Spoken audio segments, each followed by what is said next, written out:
Hello there, and welcome back to our tweaked Star Wars Saga Edition expanded universe based journey. We continue on where we left off on Naboo. Enjoy.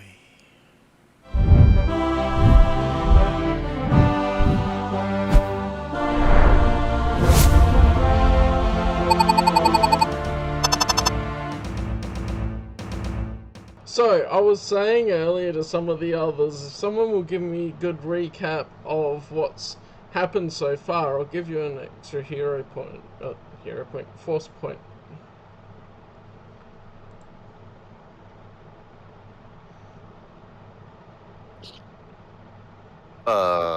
We went to go and save people from concentration camps for the resistance, and Super got his arm shot off by an assassin droid, and I don't remember anything else that happened. Oh, we tortured. I mean, one that's guy. the gist. We tortured one guy. Oh with yeah, ice, I did torture that one guy. and You're right. chucking him in Right. There the was house, that one guy. and then the dead body of his friend chucked along with it. Like, here's your snack if you get hungry. Yep. Supe lost an arm. Yep. And yeah, we basically just gotta take all these refugees back to the resistance camp. Yeah, that's pretty I also nice. remember we unlocked the door to that building, and all those guys like ran out and like mobbed the droids. Yeah. The final defeat was these three dudes, two civilians and a guard, the pilot. They're just like punching battle droids. Yeah, that's funny. Cool. That's pretty much the gist of it. So, I'll say Cam, Jax, and Super will get an extra hero point, force point. I don't know why I started calling him hero points, because I heard, like, the idea for that is off of VLDL D&D, is that at the start he was encouraging the players to remember what's happening, and he gives them a hero point, which is like a force point for giving a good recap and remembering what's going on. So I decided to implement that, because especially since like a month or a bit more in between our sessions, it can be a little bit tricky to remember, so it's good to see if you brush up on whatever. Wait, I gotta adjust my hit points because I think I was at like 9. Yeah. So yeah, The custom skills we added also disappeared for some reason. Custom skills? Yeah. I think it's not ticked for some reason. There. Oh, yeah, it was just unticked for some reason. I'll put them back on. Oh, it was unticked on some people's. Okay, I don't get that.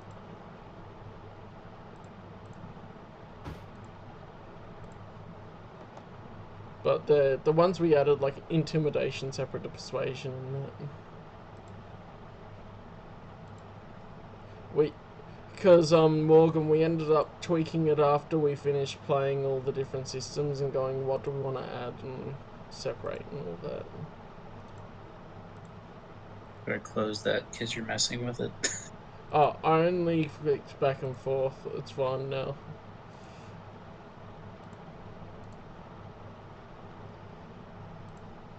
Okay.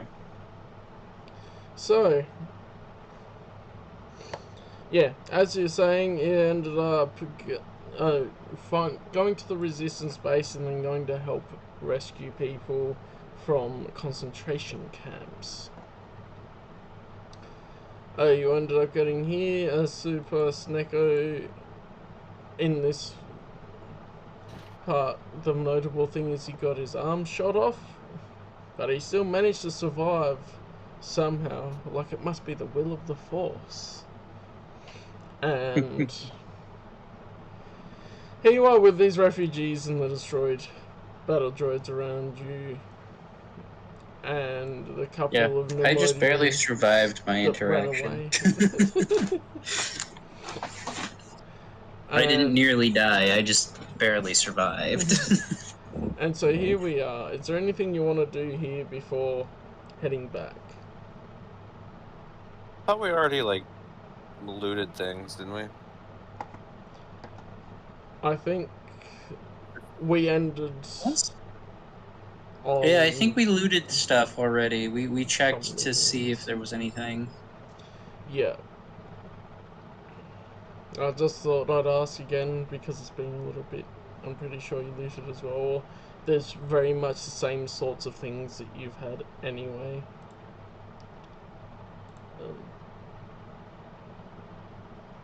And I think I've added in what model the blaster carbines and stuff are now, yeah. On the enemy sheets. That's alright, cool. So you're all happy to head back to the Resistance base.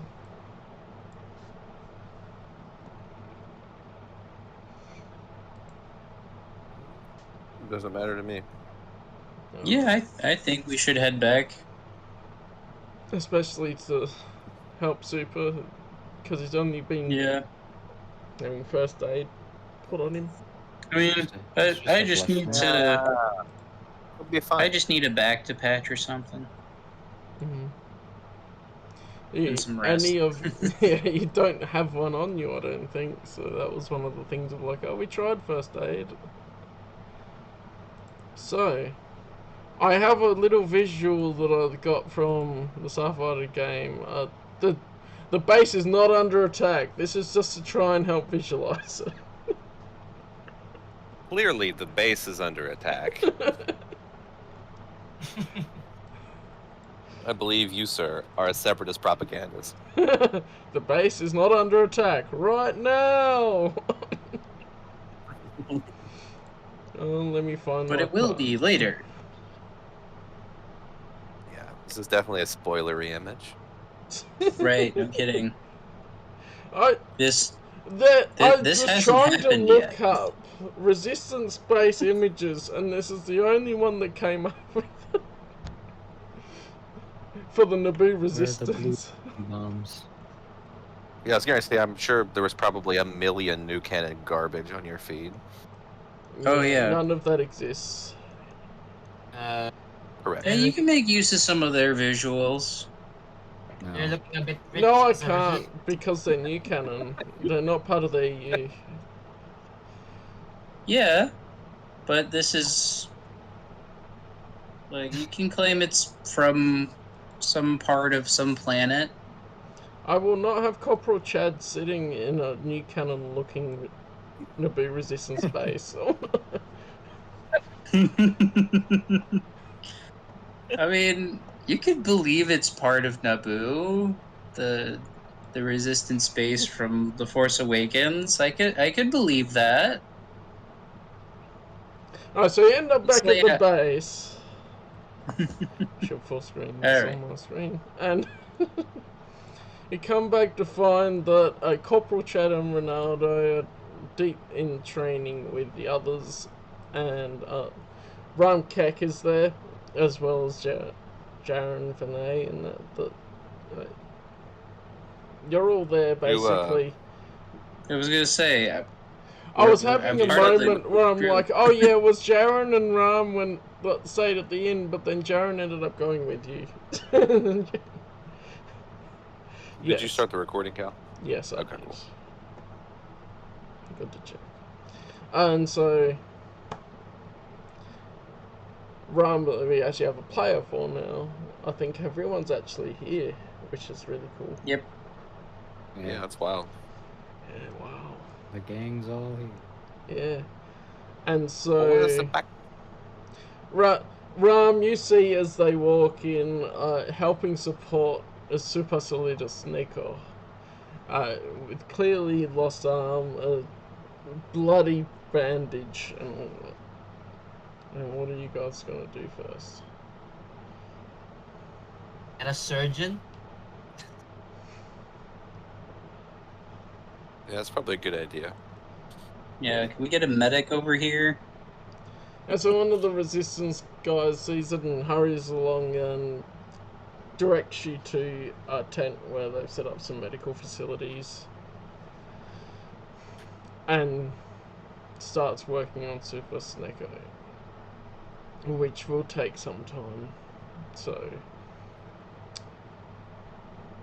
there's a, yeah, basically you will move up the condition track, and at this point in time you guys are all going to be level 3. So whatever you got from level 3, explain to me how that outworks itself on the resistance, the B resistance base area in there.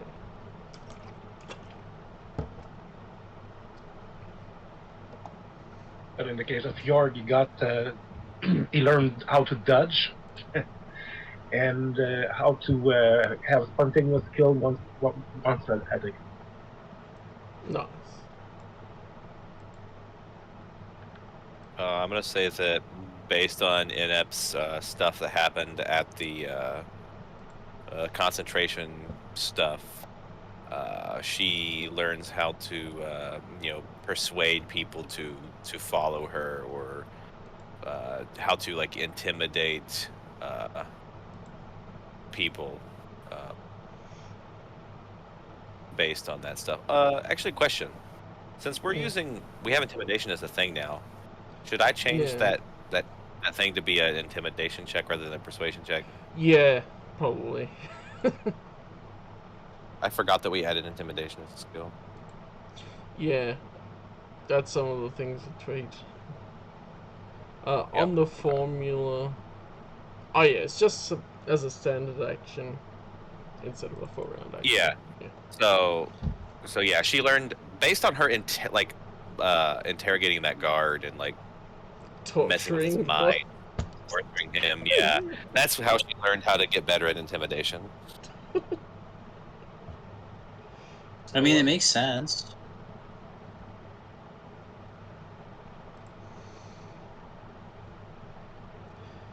Cool.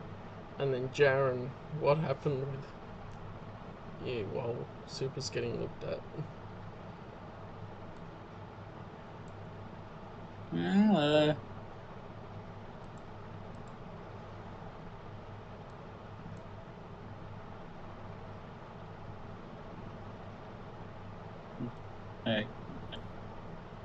Well, I improved my combat reflexes. Nice. Yeah. Receive some extra training from Corporal Chad. That's right. Yep. Who needs a Jedi Master? We've got Corporal Chad. Right. He is a Jedi Master. We just don't know it. Yep. He's secretly a member of the Jedi Council. You're right. He takes off his mask. Ah, it was me, Yoda. It was. In a meat puppet.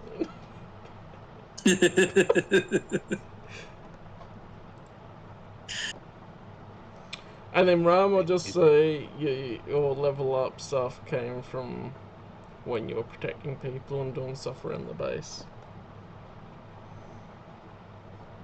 That's good.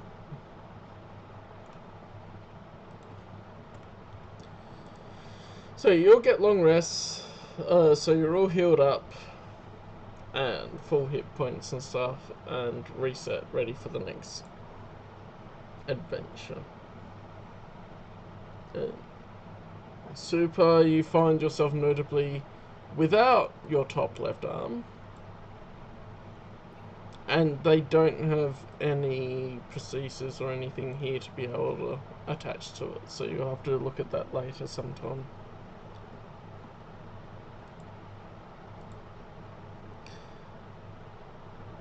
But what are you doing after your recovery period's over, Super, to get your level up stuff? Because there'll be a bit of time there that You're sort of recovering, but you got to get back into training.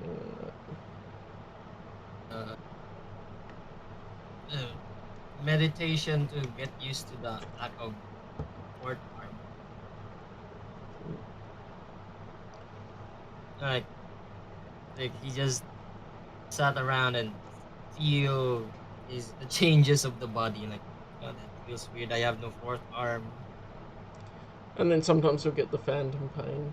And like that fourth arm hurts. And stuff like that. And going back to the basics of, and then practicing the basics and lightsabers and such, remembering it. You're trying to remind yourself that you have a lightsaber and not just pistols.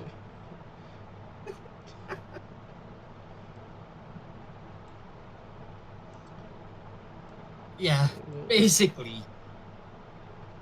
Oh, and all the new pages are still set on feet, not meters. That's silly. Let me change that. That's Where was proper, it isn't again? it? Yeah, come on. It's a great distance system, the Imperial system. Oh yeah, I should probably make Imperialists. that not meters, I'll make it kilometers.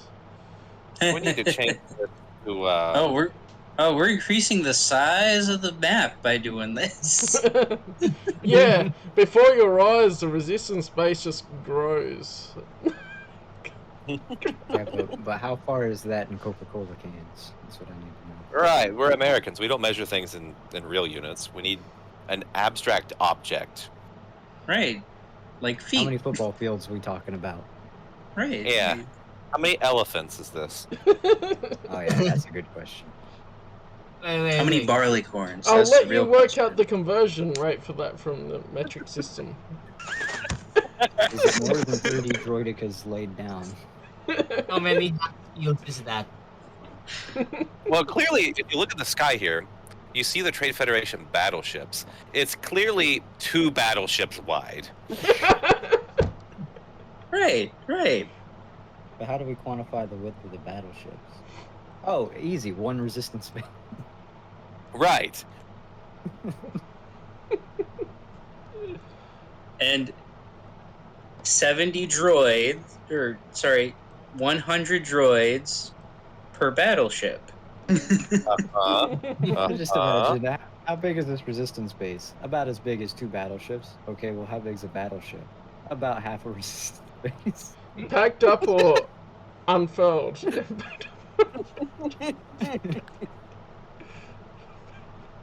Can't you just measure it of how many Papa John's pizza you can fit in it?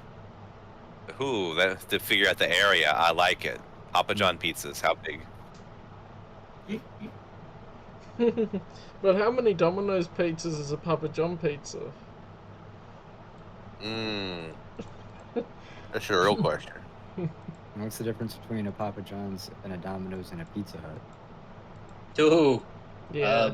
Maybe And it depends on the country in which you're getting them in. true. Yeah, Well, what size of pizza are those you- are literally the 3 worst pizza places in the country. I don't even have Papa John's, so... Got I no can't even frame of tell you which reference. one is the worst. No, the worst objectively is Little Caesars, bro. They're Yeah, bad. Oh, sorry. Now we're I finally forgot learning Little that. Caesars We're getting exists. distracted. But they got that crazy bread. After a while, you find Matt Havel and a few security guard officers loading his speeder with supplies and weapons. Glad you're here, he says curtly. We got some good news. Queen Amidala has returned. Not only does she have a couple of Jedi Knights with her, but she's somehow convinced the Gungans to fight alongside us. And she's got a plan. Captain Panaka has asked me to meet with her at a Gungan shrine out in the swamp for a planning session. She wants me to bring along my best people, so right away I thought of you. What do you say? Want to meet the Queen?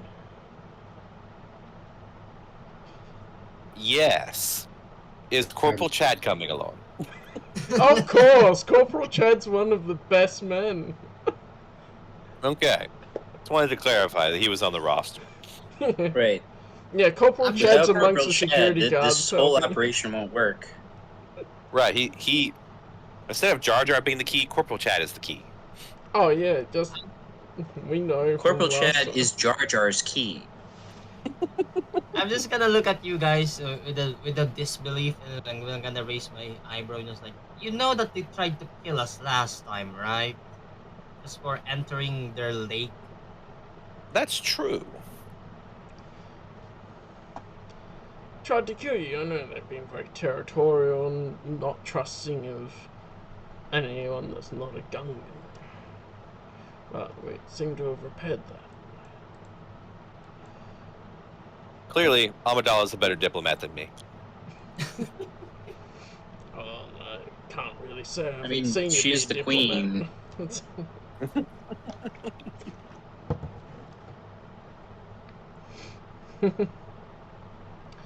Right, so there's a couple of speeders.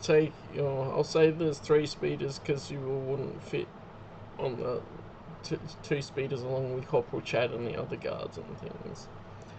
And then you set down just inside the swamp at a spot not too far from where you encountered the Gungans before that were trying to get you to go around the swamp. Immediately, several of the Naboo guards and Gungan warriors jump from concealment to help unload your supplies and camouflage your vehicles. In a few short minutes, you are on your way deeper into the swamp. After a half-hour walk, you arrive at a marshy clearing. Ancient stone sanctuary, most of it overgrown with vines and even trees sprout from the swamp all around you. Soldiers are everywhere and tension is in the air.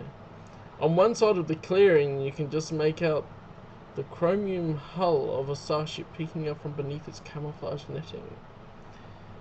A cluster of people stand around the boarding ramp, and as you approach, one of them steps forward.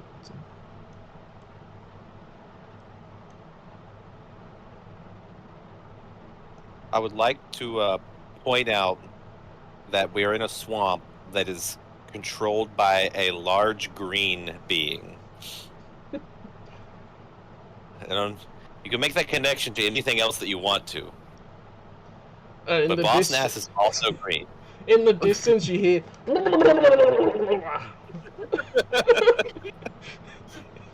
Your guns, guys! Grab your guns! Maybe in for a battle. I just got.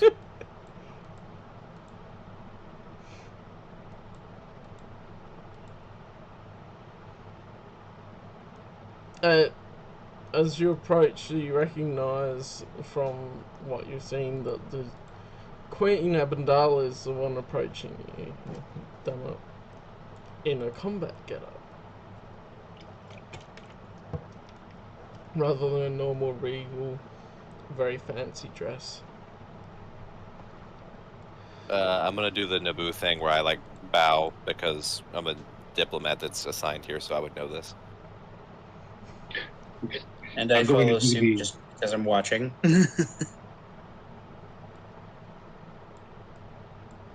I'm going to do the Appen thing and be completely in awe of Queen. I'm just gonna wave my light. I'm just gonna draw my lightsaber, and then I'm gonna wave. Live long and prosper, Queen. Alright. As she looks over at each of the people that bows and nods politely at them, and then has this weird look when she sees Super in the lineup, just waving his lightsaber, saying live long and prosper.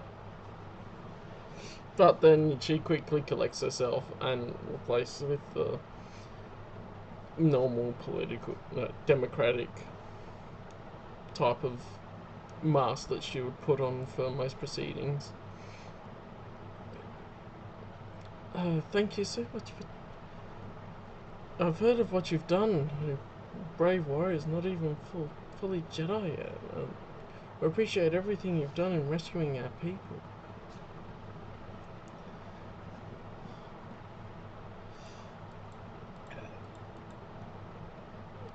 And you see as the rest of the group start just coming towards you guys along with Queen Amidala.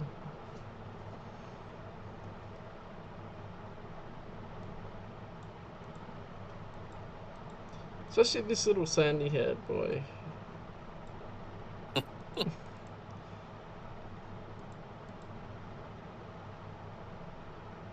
Well, you see there's one of the Queen's handmaidens that is staying very close to her. Boss Nass is there. He's talking to some of the other Jedi, and he sounds like he's very eager to crunch and Damakinix to junk. And see, the Padawans would know by reputation Qui-Gon Jinn. As Yep. well as, That sounds about right. you see that Obi-Wan Kenobi's there. I don't know who would know exactly of Obi-Wan, but it would seem like he has the reputation of being one of the oldest Padawans to be taken on before. Usually people are picked up a lot sooner to be Padawans. Yeah, I was taken late. Yeah. Even hear about how some of you would even know that he was sent to the Agri-Corps and then he got taken by Qui-Gon.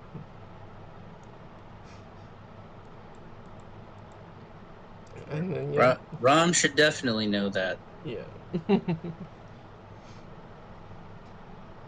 And Super would have heard of that because it was also encouraging to Super to see that, someone else actually goes to the Agri-Corps. I want to go there. And then Anakin's is running up to you going,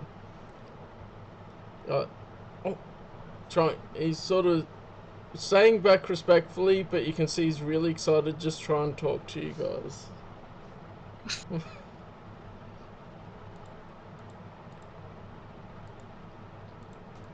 Where is Jar Jar? Jar Jar. You must die. We are changing this continuity right now. I'm gonna stop him from calling a vote.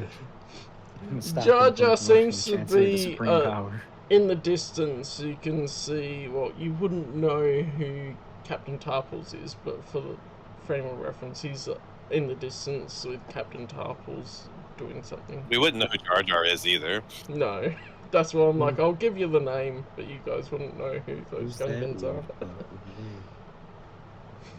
We see a Gungan warrior and an idiot standing side by side. He's not so bad. He's just a little clumsy. Boston says.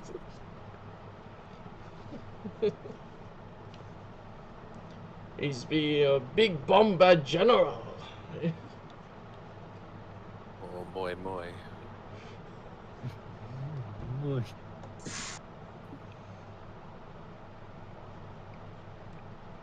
So unless there's anything you particularly want to interact with the characters with. Yeah, I'm gonna lean towards them and just gonna whisper. I wonder what Gungan tastes like. Who are you whispering this to? To the group. I'm like, Oh. I wonder what Gungan tastes like. It's deep fried, put in soup, roasted. I'm gonna say probably not very good if you're making the soup.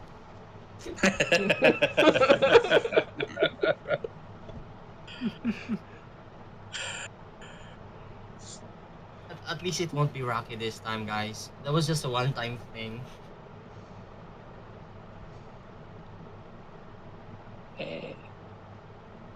You do realize these are sentients, right?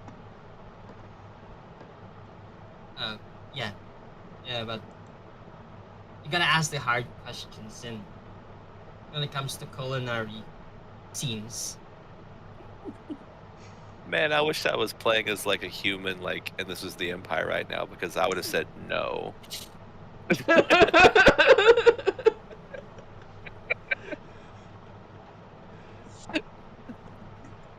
I mean, isn't there like a whole story about a guy who was like killing non-humans and eating them? I think so. Bro's a freaking serial killer. Yeah, Yes. he was like he was like a diplomat or something, like a governor or something. Oh yeah. That governor is right. Yeah. That makes sense.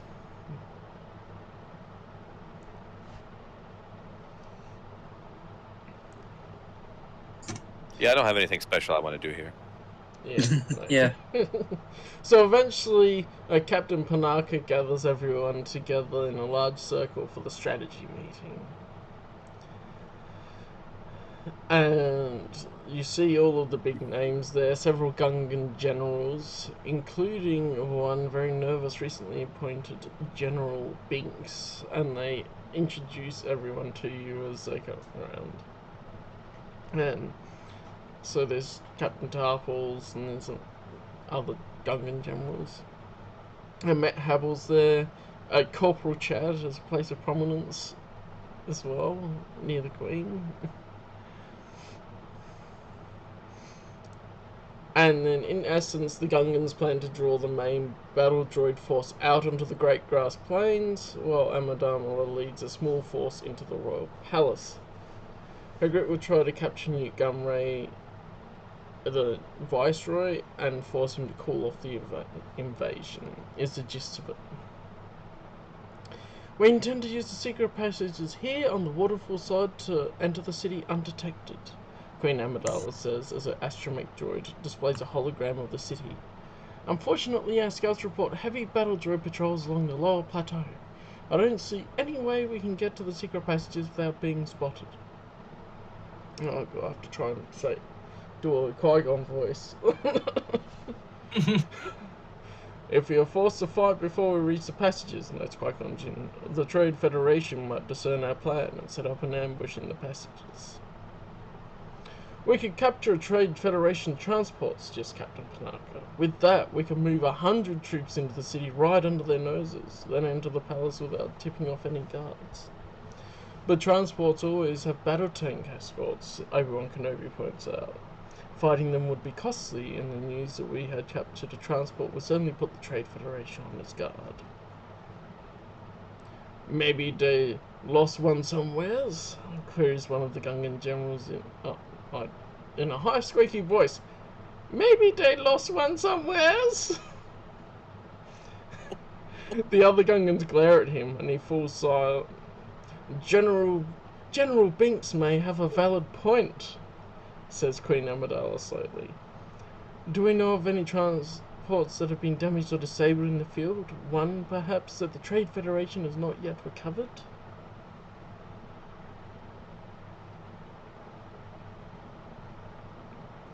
There's one in Solu River, shouts one of the security guards excitedly. I saw some steps chasing a land speeder, and one of them collided with the transport.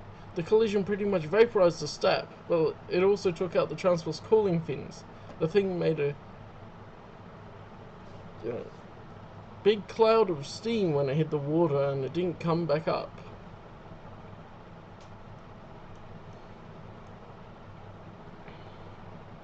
At this point,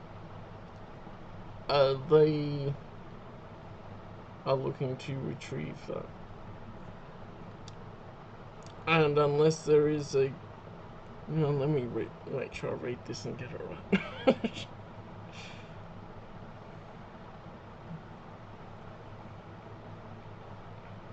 So I think we have all seen Phantom Menace, so I understand the general plan. Their idea is for you guys to go and retrieve the MTT, the multi-troop transport that's following the river. All right. Sounds good to me. Right. That sounds like a plan. Yeah.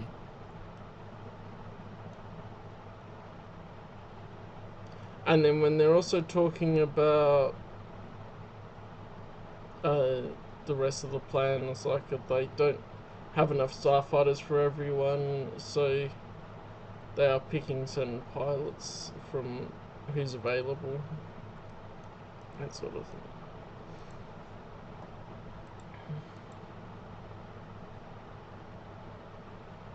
Alright, so if you're all happy to do that. Alright.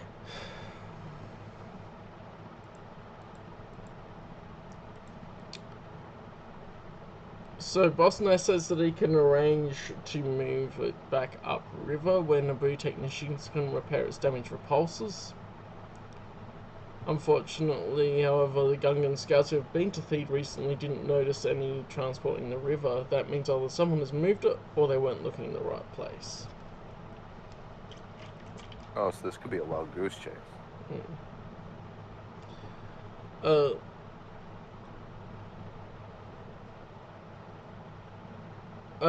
Given that the security guard saw where the transport sank, and then he shares the information with you guys, but then asks you guys to accompany Gungan technicians to be able to protect them as well as to follow the instructions, because sometimes there's a bit of a language barrier between the dialect of the Gungans. The Gungans will be occupied with attaching stabilizers and motivators to the hull of the transport, the Queen explains. They will need someone to warn them of danger. Even more importantly, however, we need to reassure the Gungans that we are truly committed to mutual cooperation. Will you do this? Only if Corporal Tag can come with us. That's a big ask. I feel like we're gonna most need valuable member. Roll a persuasion. Okay. To convince Queen Amidala to let Corporal Chag come along. Okay.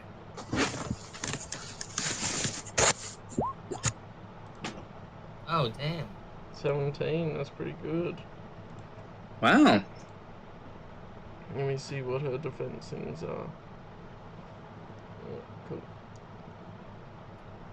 I'm gonna see how well she... Oh, I haven't looked at her character sheet for ages. I need to add all of the skills in. I'm at least putting up a good argument. Yeah.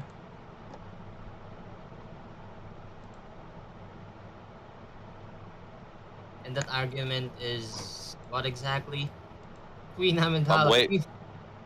Corporal Basically, Chad carrying the team. Yeah, so... basically, what it would be is that in order to, truly show the Gungans how much we value their cooperation, we want to make sure their technicians all stay alive. And the best way to do that is to get the most combat efficient member of the resistance to help. You make a persuasive argument. We certainly could use him elsewhere, but I suppose we could spare him for this task. It is very important after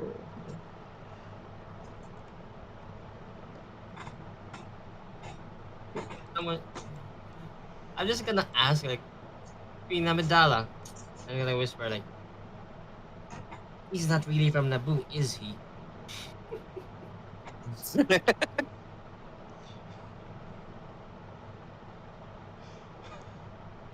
She gives you a side eye and then just looks back at the plan.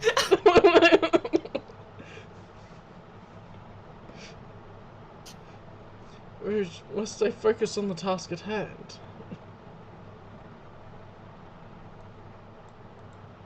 But if you're asking, I don't know. Corporal Chad's always been around. Right, because she's like, what, 14. 16? 14? Yeah. 14, yeah. She's basically a child. Yeah. So he's been here at least, the past 10 years or so. Yeah. So then, after accepting this task and all that's going, Boss Nass personally shows you guys to, and Corporal Chad, to a trio of odd Gungan submersibles known as bongos. These are Beuza bongos, Boss Nass rumbles proudly. Taking you down to Subpen, meet the Gungan engineering. You'll try them out. My afraid I cannot go with you, sir. With a nod, he strolls away, leaving you to familiarize yourselves with the Gungan subs.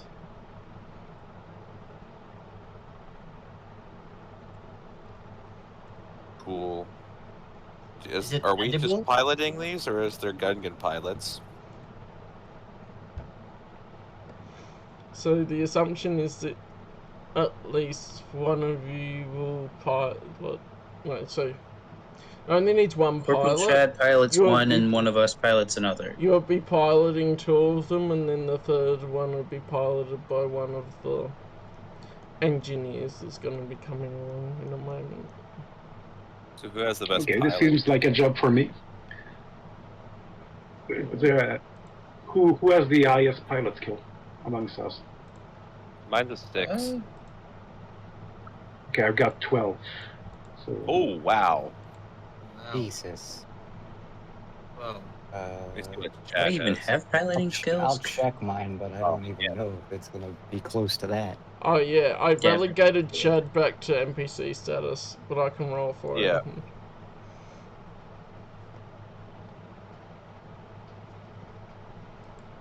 Yeah, I got a 4 on pilot. Corporal Chad's relatively comfortable with piloting because he's driven around speeders and stuff around the booth. What's his pilot skill? He has a 7. Okay, so he's slightly better than me. So we have a. So Jorg is the best with piloting.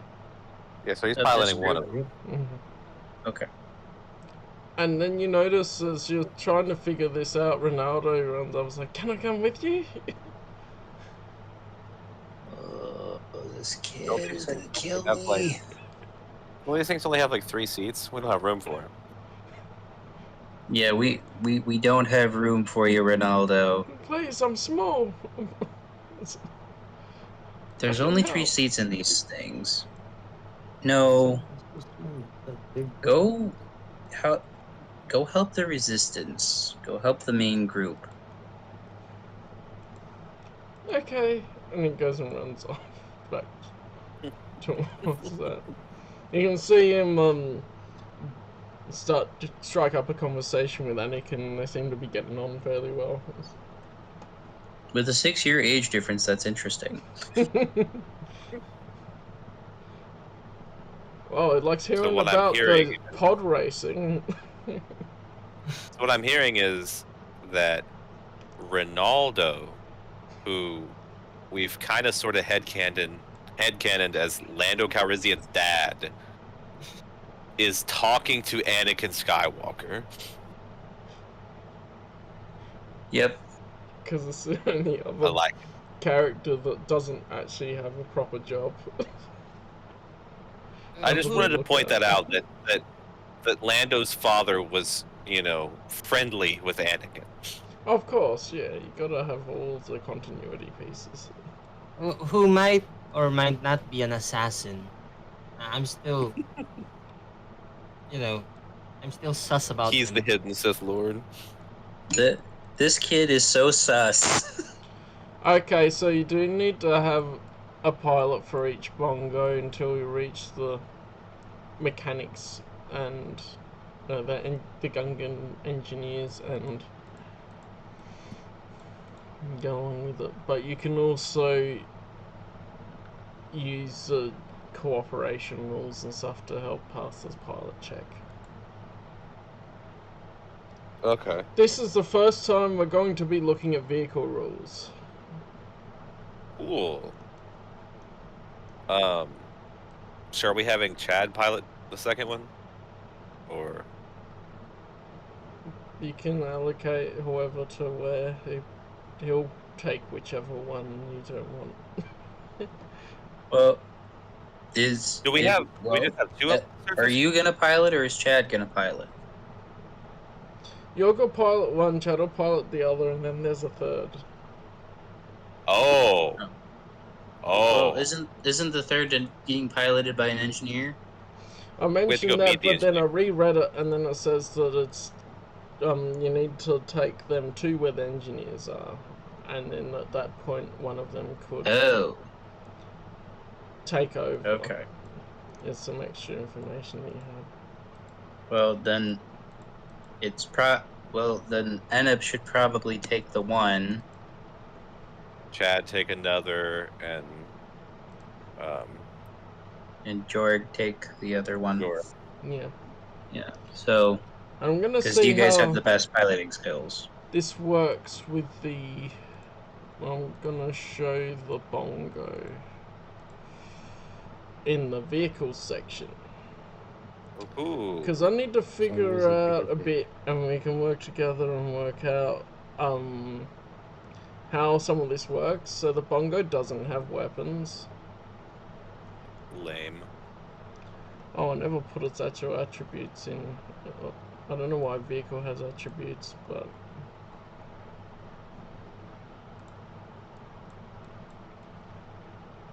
I do find it strange that they don't have any weapons on this thing. Yeah, when you have like these giant sea creatures that can just eat your bongo in half. yeah, Right. that was just, it wasn't given in any of the stats. It says it has no weapons. Stupid pacifists.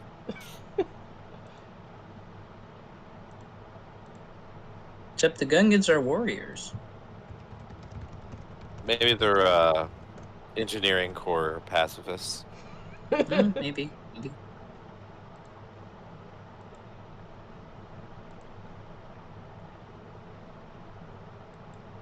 Oh yeah, they didn't have stats on the wiki either. That's what I was.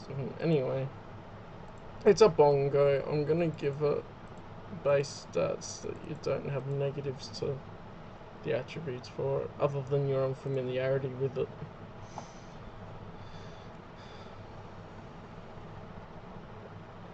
So whoever's So going to if be. I crash, I'm going to blame it on the fact that Inep's a woman. Well, Just to go full stereotypical. When the Wait, other wait. pilots are men. I found something that looks like Anakin's pod racer. Did you? That's, yeah. I don't know if it's this one. Hold on. Yeah, that's a different bongo. Huh. Looks kind of cool though. Yeah. That's the bongo above is the type of bongo that you have that's seen in the movie. yep. Which doesn't have weapons in the movie either. Yep. So I guess that lines up. So if we go back here. When you're actually going to pilot them, you need to do a successful piloting check to... it'll take a bit of time to figure out the controls. But we can just say that over time you figure it out, or we can do a check. Which would you prefer?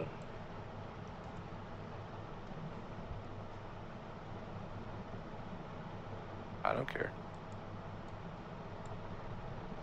Let's just say that you take a little bit of time to familiarise yourself with it.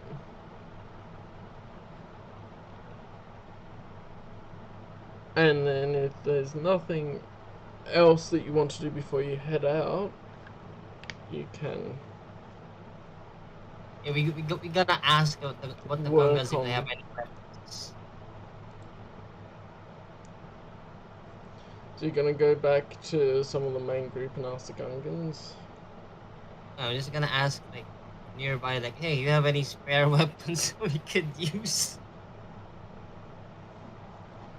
No, we shall use all of our weapons, sir.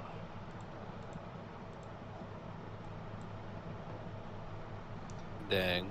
Looking at you with what, 3 pistols and a rifle Hey, you never know. and basic armor. Wizard use all of our weapons according to the plan.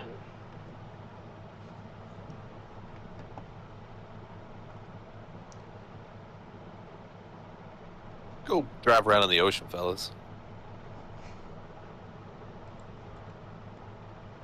You'll be heading down.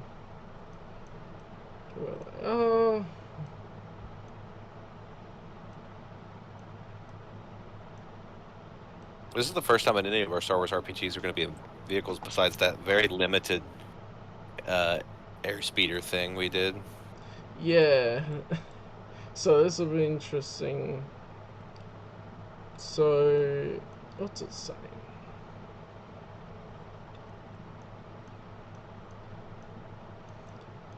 Oh wait, no, they were Y-wing, but not airspeeders. Yeah.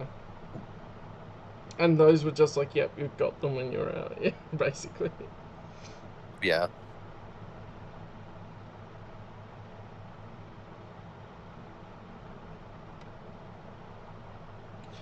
So, make some piloting checks, those that are driving. I will do one for Chad.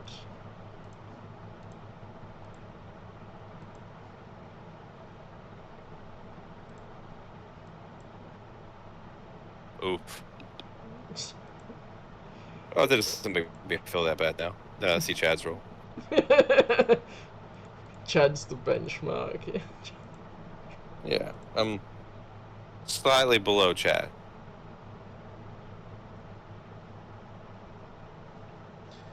Yorg, I got a piloting check there.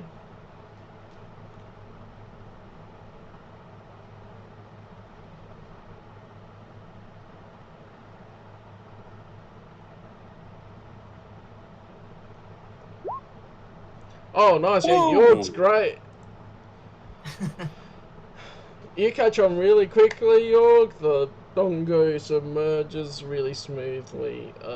Corporal Chad and Enep have a moment where they kind of almost run into each other and clunkily sort of weave it down.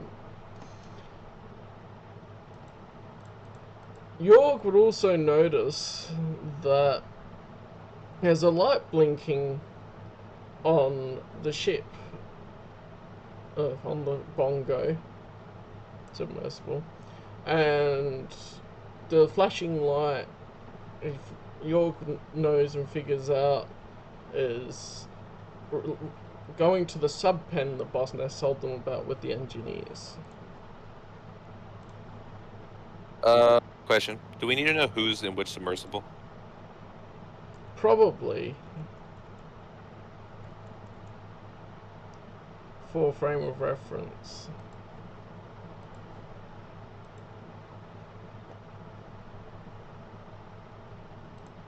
So who all's where?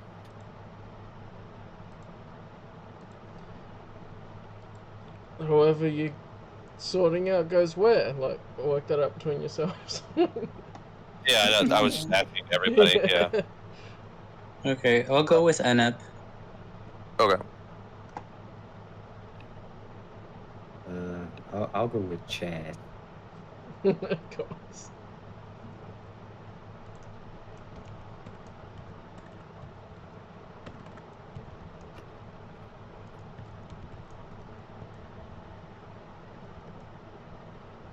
Tupe, who you going with? Who's the safest one? York. You don't that'd know. be York. You don't know the safest one until you actually get in and go. I was just like close my eyes and like feel the force. And I was like, I'm going with Chad. Reasonable. Poor Jorg, all alone. Yeah. That's probably why he hasn't. That's had the probably best why he work. can Yeah, focus no on his distractions. piloting. Yeah.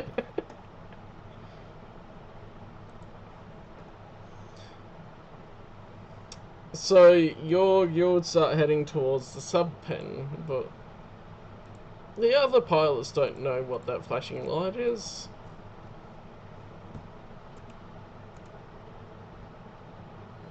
Is there a possibility of communication between us right now? You realise too late that you probably should have established communications between the subs beforehand. Oof.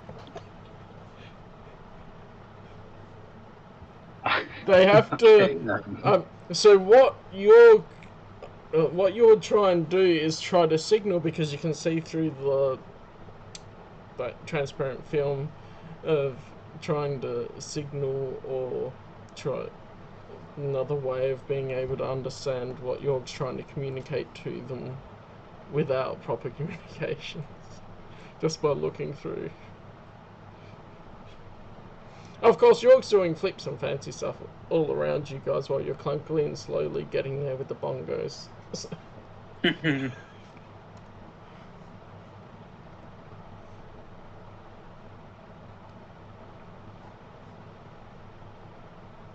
How are you trying to communicate at York?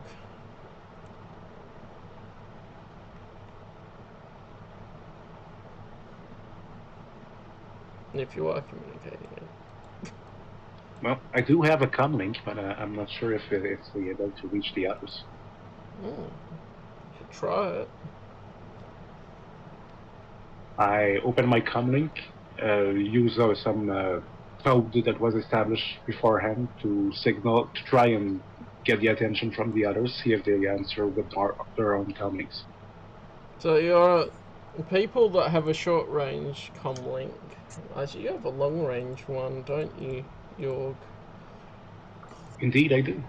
So you would have set up the bulky long range one next to you when you got in, and that's sort of why maybe some people didn't go with you as well, is that, oh yeah, this comlink is taking up space because it's a big long range one. Anyone else with a comlink in the vicinity would be able to pick up the frequency. I So, also have a long range, and I guess it could be set up in the other empty pod on ours. yeah. Nice. I got a short range. Yeah, the Yeah, short I've got a short range. with the distance you have Wait. between each other, you'd be able to all talk on the comlinks, then that you'd notice that it starts beeping like a signal. It's receiving a signal. Wait, Anna, what do you have for comlink? I think I just have a long range one. Oh, okay. We'll use yours. Okay. Yeah, I've got a long range as well.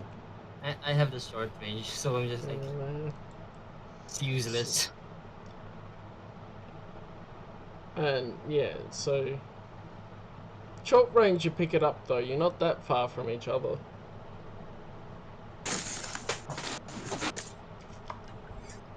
So once communication is established, I explain the blinking light, what it's all about. Disruption in communication can only mean one thing. Invasion. Or incompetence. Yeah. So you'd understand that basically it's like a radar. If you point the bongo so that the light's in the middle, then you'll be able to go find it sub-pen pretty easily. Cool.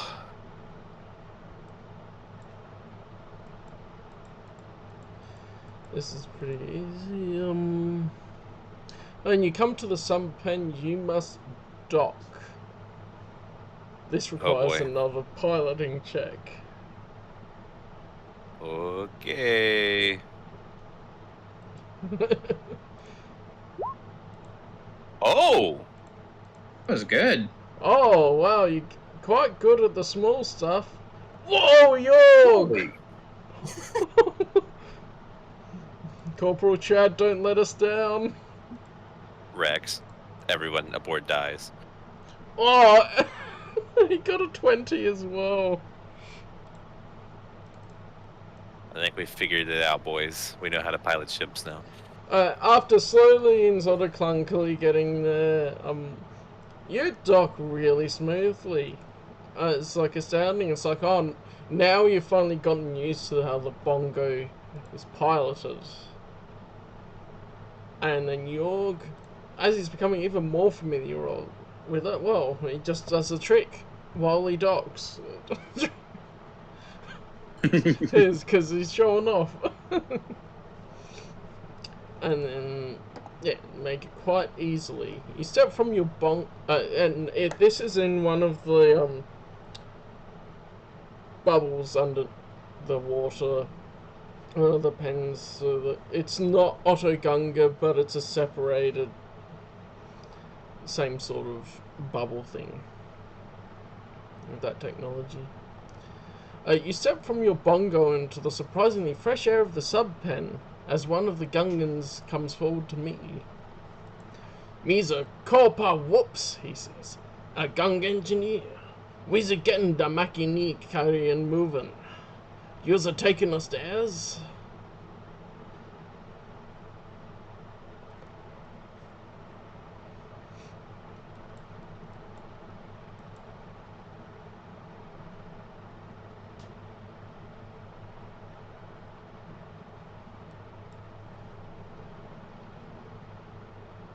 Yeah. I was like... I'm like, hesitating here. I was like... Such a long pause. Anyway. So, some of the other of his other crew start loading cargo into the cargo compartments of the bongos.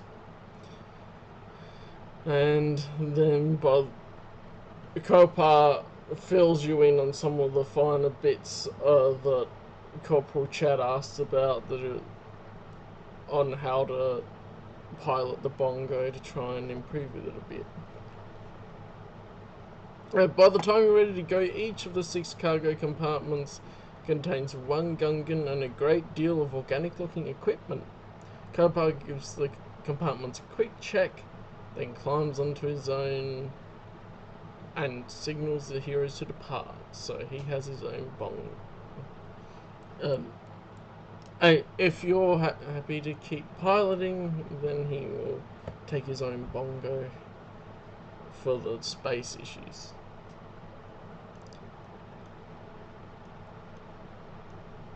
I'm fine with continuing to pilot. I don't care.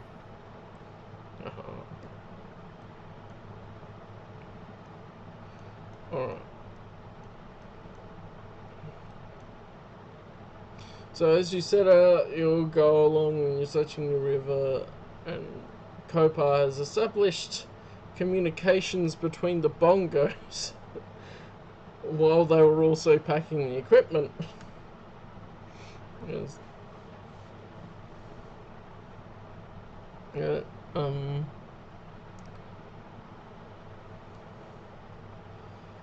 no mechanic. Yeah. I'm just thinking. Yeah.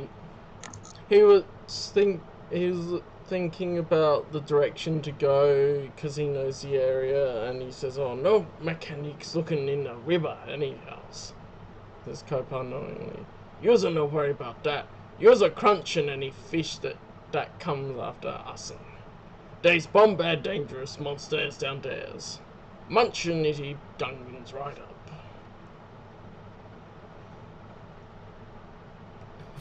So, the first thing you need to do is pilot the bongos down to the river, and he advises against taking the direct route. Now I can reveal a map handout that was revealed during planning that I have conveniently scrubbed out the names of a couple of the areas because they're spoilers. So we're in the Saliu River, right? Yeah, go in that direction. And we are getting our goal. Pretty sure you are anyway. Let me double check. Okay. That was my Yeah, understanding. We were in the Saliu River. You're on the other side, and you need to get to the Saliu River. So we're at the waterfall. So we're on the waterfall side. Yeah, the waterfall side, and you need to go through that tunnel. Okay, the tunnel, Okay, the so we need to underwater go way, through the underwater way to the Saliu River. and then hang a right and go to the transport. Mm-hmm. Unless someone wants to try to defy the laws of physics and go up the waterfall. We could try that. I feel like that would give us away, though. Right. Yeah, that's occupied feed. Right. These things doesn't have weapons, right? Nope. No. Damn. Here's what we can do. Morgan, you're a Keldor, right?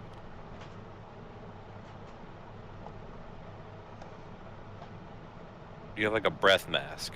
We can just stick you on the outside of the sub with your lightsaber.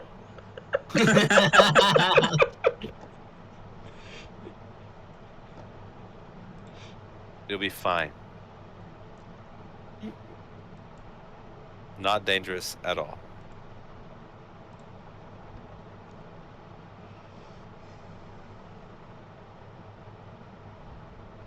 It's fine. It's very sentientitarian.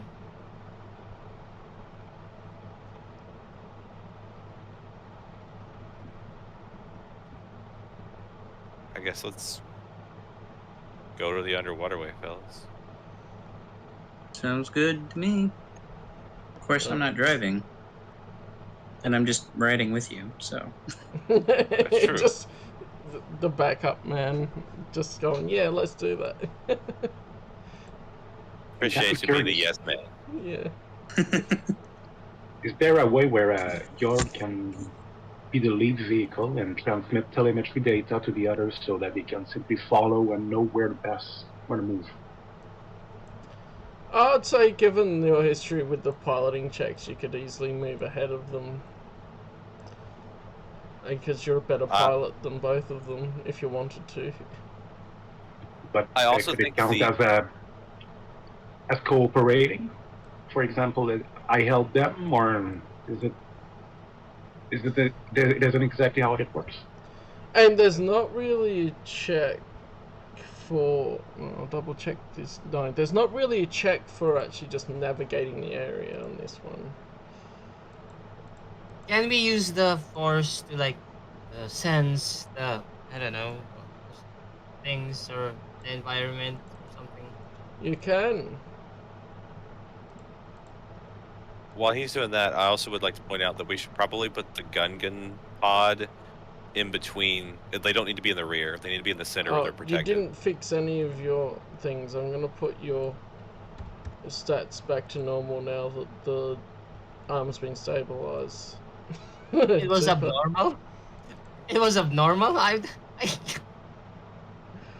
Because of the whole thing of you getting back and your arm being properly treated and all of that, it went back to normal. I really hadn't noticed, to be honest. Like, you would have noticed as soon as you went to roll, because it says minus on most of the skills. Right. So can we use the force? Can I use the force to like? We're gonna see if anything's fishy going on here in that lake. The way that you framed it, use force sense. Force.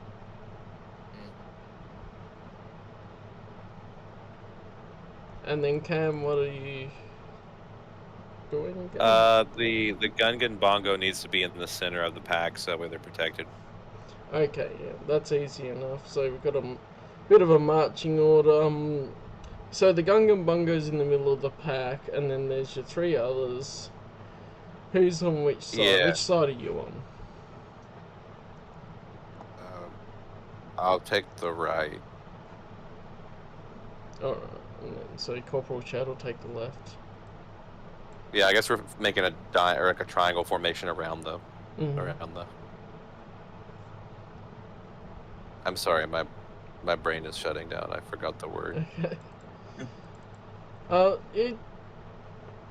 You can sense a lot of life, especially in the underwater super. Nothing especially stands out because there's so much in nature for where you're going. Nothing particularly stands out as a unique life form type thing of any note. So, as you quickly move through the murky depths, you notice a disturbance in the waters ahead. You draw nearer, you see 4 very large crab-like fish fighting over some unrecognizable chunk of food. OPC killers, Kolpar says nervously from the cargo compartment. From his bongo. Dissenberry bombard, we's a better going round. And so I'll make sure I have enough of them on here.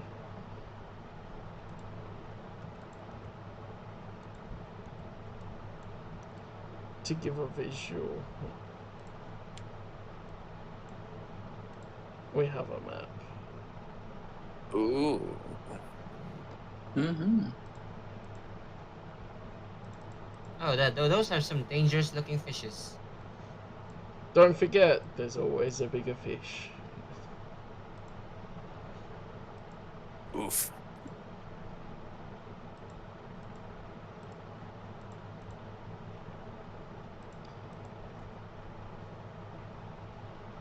And so I guess I'll see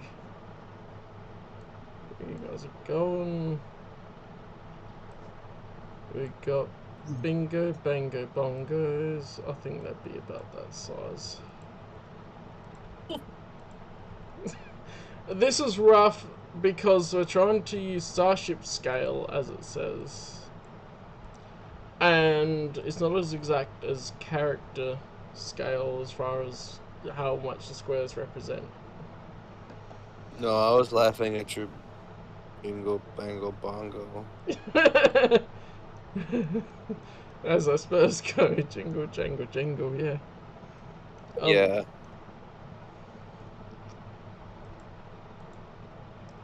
So there's options here.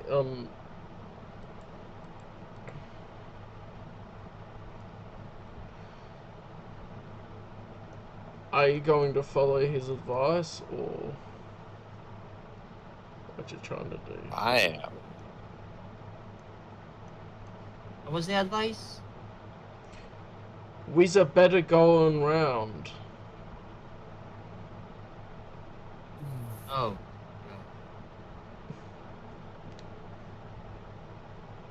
Yeah, that's sensible. Yeah. Alright, so anyone who makes... Oh, that's interesting. So you can make a piloting check, and then anyone that makes a successful stealth check can add a +2 to the pilot's piloting check result. So I need to roll a stealth and then roll a pilot. So the pilot rolls piloting. Anyone that's passengers can add the +2 on a successful stealth roll. Oh, okay. So I pilot and pass. Okay, I got it. It says anyone with a hide skill in the earlier version of the rulebook it is. Hey. Hey. Let's see how Corporal Chad does. Oh, he got a natural 20! Wow. Because Corporal Chad is Corporal Chad. Yeah. He's Oh, really Yorg the still best. gets higher than Corporal Chad with the natural 20. You rolled a 19 though. That's a really good roll. Yeah, for a very mid pilot skill. So does anyone want to try and add to them? No one can help York, but he's that good at piloting, it doesn't matter. I mean, I don't know. Can I try to use the force to? So it says that anyone that uses a stealth check that succeeds can add a +2 to the piloting check. Can I use the force to like So I can run a. I can do a piloting check. Do a stealth check. Oh, a stealth check. Okay. This should be fun. Oh crap! I should have left open what I should have left open. Yeah, I'm glad I'm a pilot, not a co-pilot for this part, because my stealth is -1. Hold on a second here. Well, if you fail the stealth check, it won't completely give you away anyway. Yeah, I'm just saying, like, my stealth is useless. I'm not sneaky. Neither's Super Snecko, apparently.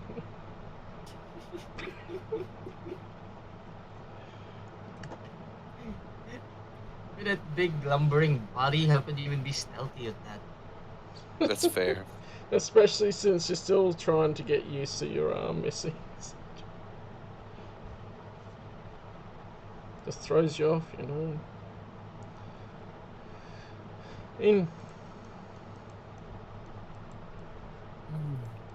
Yeah, give me 1 second here, and then I'll roll. Okay. Yeah, Corporal Chad's fine anyway. And you're definitely fine, because natural 20 and then a 31. I was like, wow. Can I look around or something? And Whoa! Natural 20! Oh shit. The rolls right now. You're stealthy as Criff.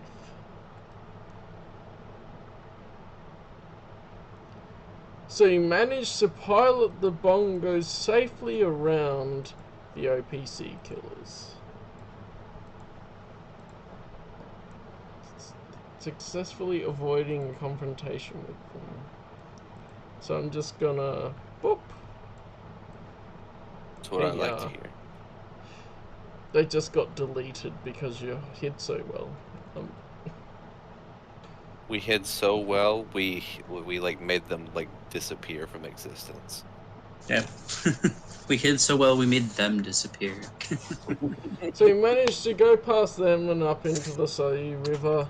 And just as we begin to feel that you've searched the entire length of the Sayu River, there it is in front of you, the massive bulk of the battle droid transport, resting among the rocks of the river bottom. The armoured hull is scratched and scarred very deeply, and there may even be some punctures. "We're going into water now," Kopar says. "You're watching ours back. We're hurry up. Then we all going back up the river. No going through the core again. Not with those monsters waiting down there." Kopar and the other Gungan engineers immediately begin unloading the cargo compartments and moving the equipment over the transport's hull. Let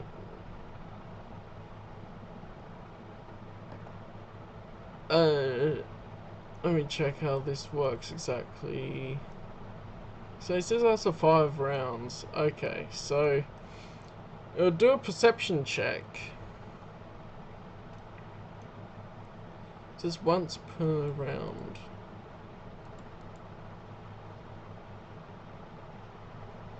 We're all doing perception? Everyone will do a perception. Okay. I don't know what happened. I think I zoned out for a second. Yeah. Basically, you're at the transport and they're out and they're working on it. Orphan, you're just blind, Anep. You're just. Jaren's perception was also. Yeah, mine was a 10. Yeah. But in that Nah. one. So. Yeah. But that just tells me that my perception's better than yours. Yep. So super is good. Your fails. See what old Corporal Super. Chad see. See what Corporal Chad can see.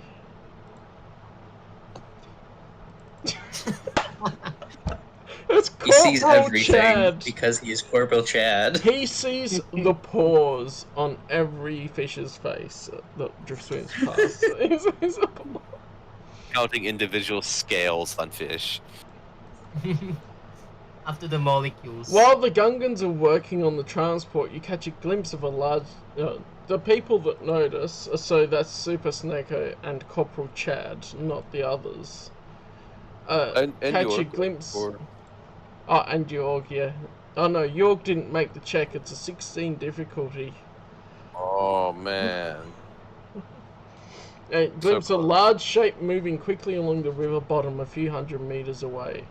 As it turns and edges closer, you can see it's a long leech-like fish with huge fangs and great grasping claws to either side of its snapping jaws. It must measure at least 200 meters from the tip of its snout to the end of its tail. This monstrosity is moving towards the unprotected Gungans, although it's hard to tell whether it's actually spotted them yet.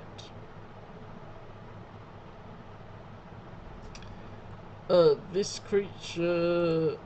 Does anyone know about... Actually, Corporal Chad might know about the local fauna. Life sciences. He doesn't know what that is. He doesn't... You only know Knowledge death is my trained sciences. skills, so I'll try. Yeah. Oh wait, Gonna I don't try even it. see it. I'm gonna try and identify it. Oh. Like, was it in the Yeah, I remember- archetypes? I didn't see this fish thing, so actually I can't. Yeah. Mm, A 10? Oh, I mean, it's got big teeth. You don't know what it is, though, especially given that I haven't been here. So, let me see I can how this try. works out, because this is quite Well, different I never too. actually saw the monster thing, remember? Our perception's so bad. Yeah. I mean, I'm going to assume Right. Corporal Chad just lets everyone know that something's coming. Okay. Well, I'll try life sciences. It's about the same as Super. So I'm here's go- a pretty cool picture from the book. Can I just radio them and it's like, Bongo Oh, One, Visual. this is Bongo Wow. One, something suspicious is coming. That thing's cool. Yeah. You can see it approaching the Gungans working on the sunken MTT.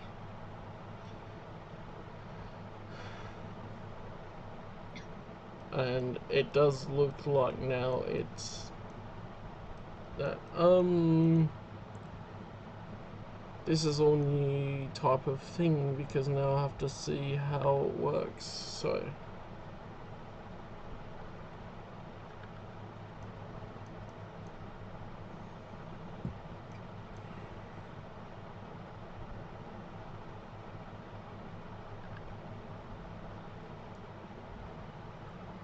Oh wait, here I'm gonna try life sciences. Forgot. Nothing. You tried. So Hey, I'm gonna figured it was worth a shot. Morgan alive?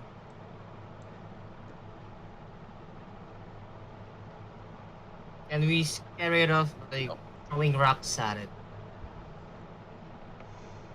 You can attempt that. Does anyone else have other plans? I think it would be a good idea to like drive, like do like a little like flyby, so it like notices us instead of the little tasty Gungan morsels. I'm just gonna like use the force to just like maybe put some. how big are rocks? Like something that will fit its mouth. I mean, there's a decent Oh. amount of rocks. This is in the river, so there's not exactly huge rocks that you feel like you can identify and just see. Actually, make a perception check to see how much you can see, because the river's pretty murky. Okay.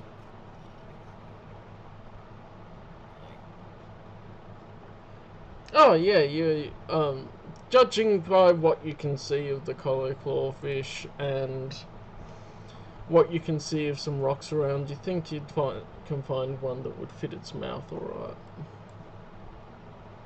It was like use move object and just like make and then maybe hope to like lock it with the rocket or something. Mm. Given Like- the size of the collar clawfish, I would say that it would be a large rock. Oh shit! I don't even have that. Oh, Don't you? I don't know. Should I like, use the force? Should I use the force? It's on your character sheet. They've got the different DCs for different sizes. Yeah.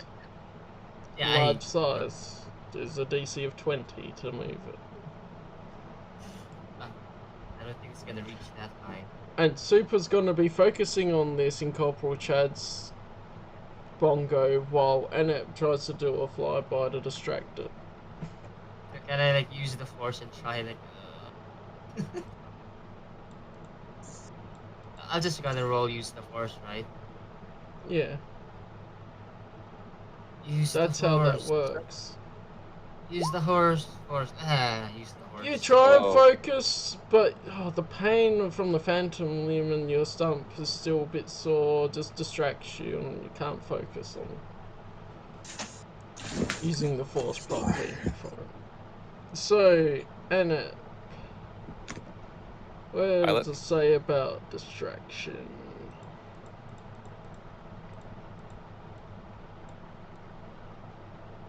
Yeah, so you fly past it. Well, I need to make a perception check for the collared clawfish.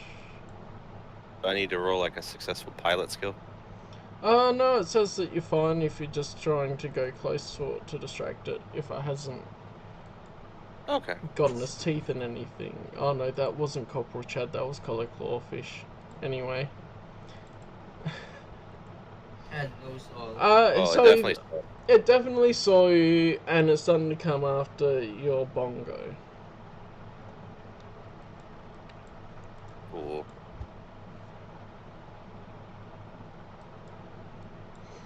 Now I think we should roll initiative to know what order we're going in here.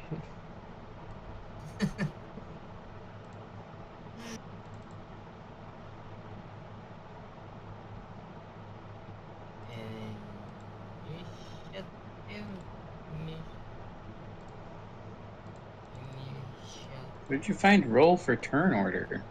That's the initiative hit- when you press it up further, not from the list. Initiative, Oh. right? Oh, I Up here didn't know there below was a percent, roll. like where, like below force points. Yeah, that's where I didn't know there was another initiative button. There you go. Yeah, 'cause I was like, what?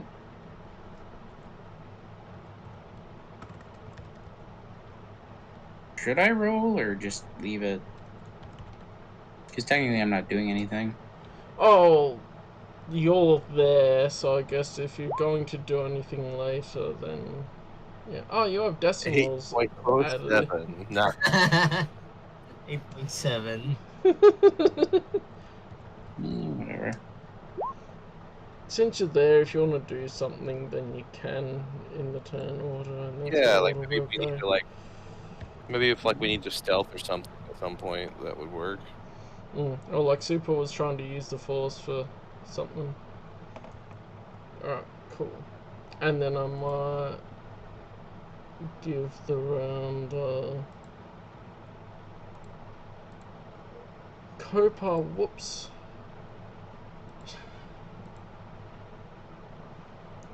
Yeah, 6. No, that was for him, not for corporate chat. That's fine. No, that's just a thing.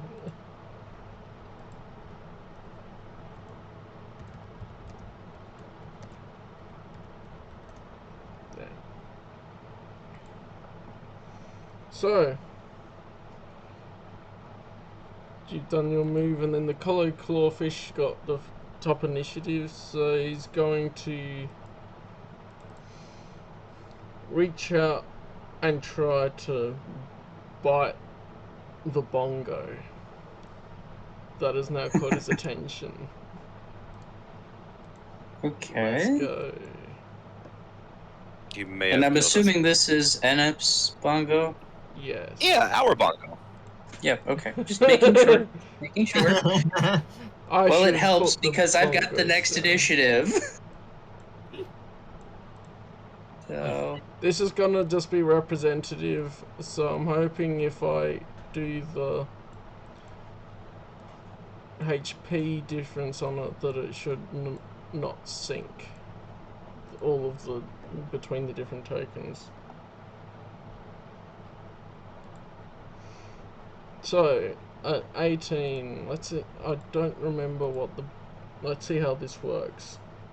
We've got reflex offensive 14 for the bongo, but I better double check the rules and see if the crew adds anything to this, because that could make a difference.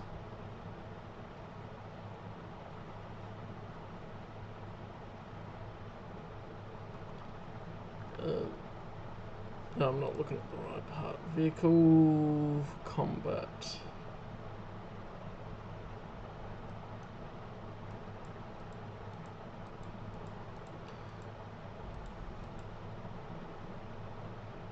So, out of interest, this is page 169 in the core rulebook. Starts talking about how things start in vehicle combat.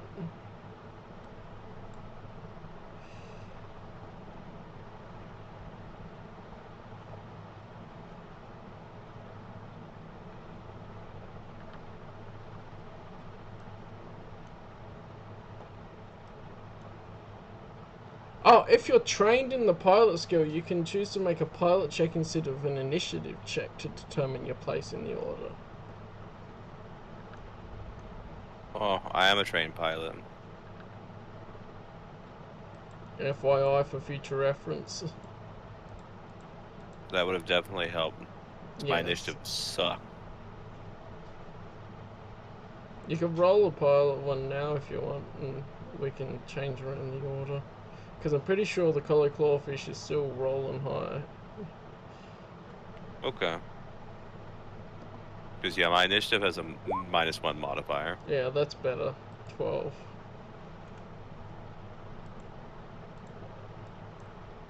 So then, if I look back up here, that is still below York. Alright. But better, I guess. Much better. It feels better.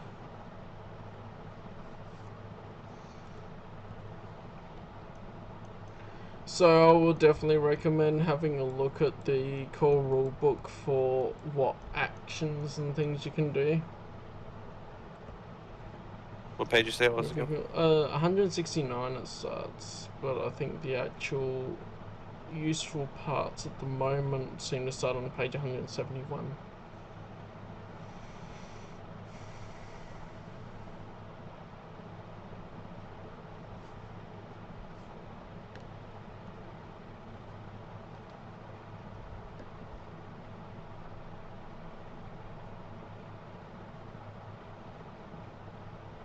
We don't have weapons. no weapons. There is an avoid collision reaction, but that seems to be more for dodging hazards. Anyone got some like horse pull or something? I think the main things are what actions and swift actions you can do.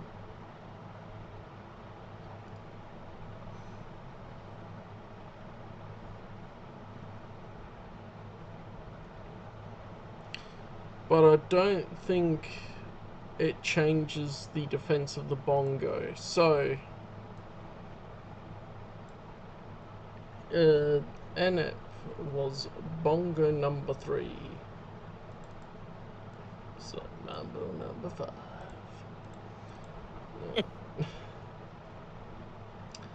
Does a 13 damage. I'm gonna go that it's left to right, 1, 2, 3. So NF's in that one. It takes 13 damage. Ooh. Okay, it did sink them all. Damn them. Oh no. I'll fix that.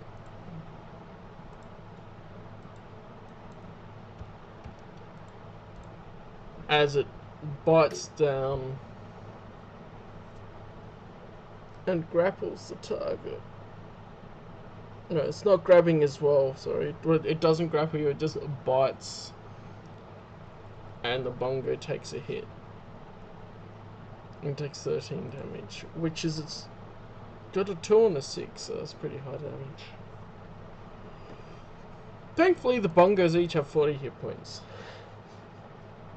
Oh, okay. Worse. So then we have Jaren, if you want to do anything. I'm not sure what I really can do.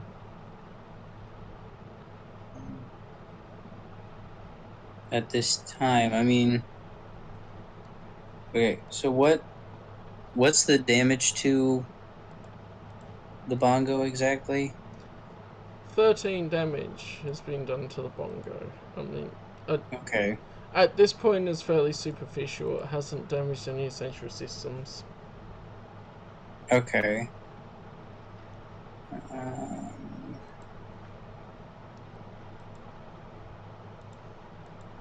I mean, I could try.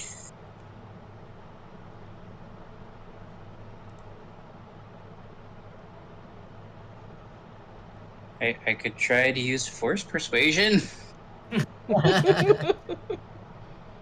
it. I don't know how successful that would be. Do it, bongo. I don't Bongo number 2. know, but you can try. Using force persuasion on the fish here. How would you be trying to communicate with it to persuade it? Because, I mean, it says you can use a persuade roll in Right. the Well, thing. the idea is like trying to convince it that we're not food. Alright, let's see how you do for a roll for that. And you can, because you have force persuasion, you can... I think we adjusted it because it's used to force check modifiers. So you can just roll persuasion because I already modified that to include... Yeah, it's the same as the user force check. So either or. Just another little thing that's mine, and it's like fish are friends, not food. All right.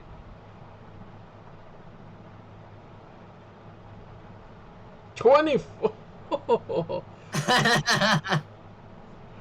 Oh, Nice. So yeah, that does it. It takes a moment when it's affected by the force, and then you see it start to shift back towards the Gungans.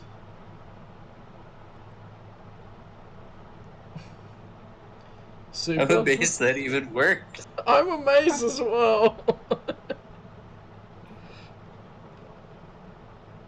That was a good roll, though. Good at persuasion. Yeah, no kidding.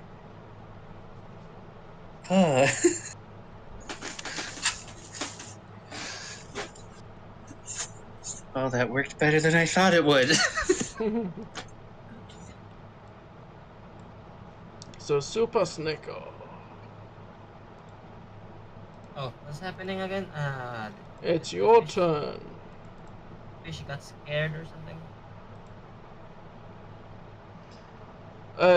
Jaren basically convinced that This is not food at the moment. Shit. Turning to us. It's returning to the Gungans that are working on the transport. Okay. Can I use? I'm gonna use force disarm and then just like or move object and just like pluck out one of the fangs it has. Oh, I like it. It is a gargantuan size. I'm gonna double check the size on it just to see what the DC would be for that, because it's gargantuan size, but what actual size is it? Not the teeth. I mean, the teeth is smaller than the head and the body. So They are, maybe yes. thicker. So the average length is 40 meters for an adult. Which, if you need a frame of reference, is 131 feet. Okay.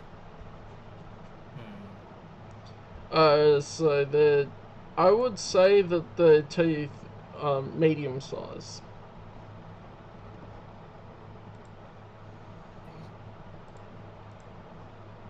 Seems fair.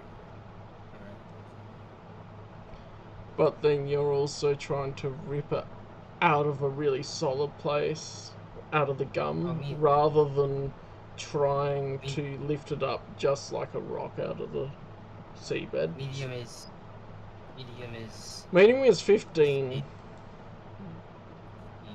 But I think with the extra amount of force you would need to actually rip it out of the gum, it would be 20. Damn, son. Is this the part where I could use the was it force points? You can. I believe it does say about using it to help your rolls.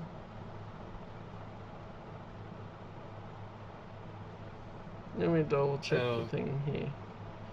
So you can roll a 1d6 and add that onto your skill check.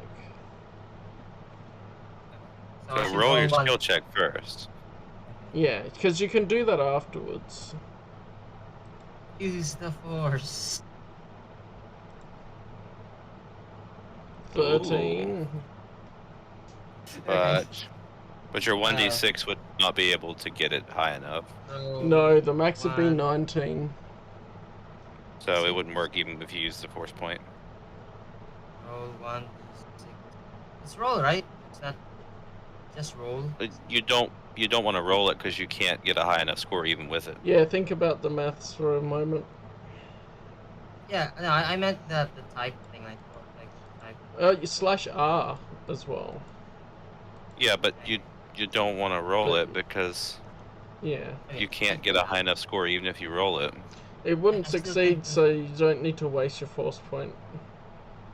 I'm just saying I can't do anything under this force protection bubble thing, so you know, might as well attempt it. but I guess I. Yeah, I'm just gonna go with it. Okay. Am I disconnected? No, it seems like you're coming up properly. Okay. Since I can't do anything, or at least I don't think I can do anything, I'm just gonna roll with this one. Oh shit. You take a force point Beautiful. off since you rolled that. You got one less force point. And there is a button on the force points thing to roll, by the way.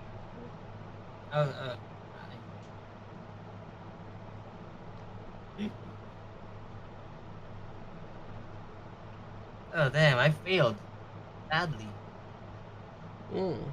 And you use a force point.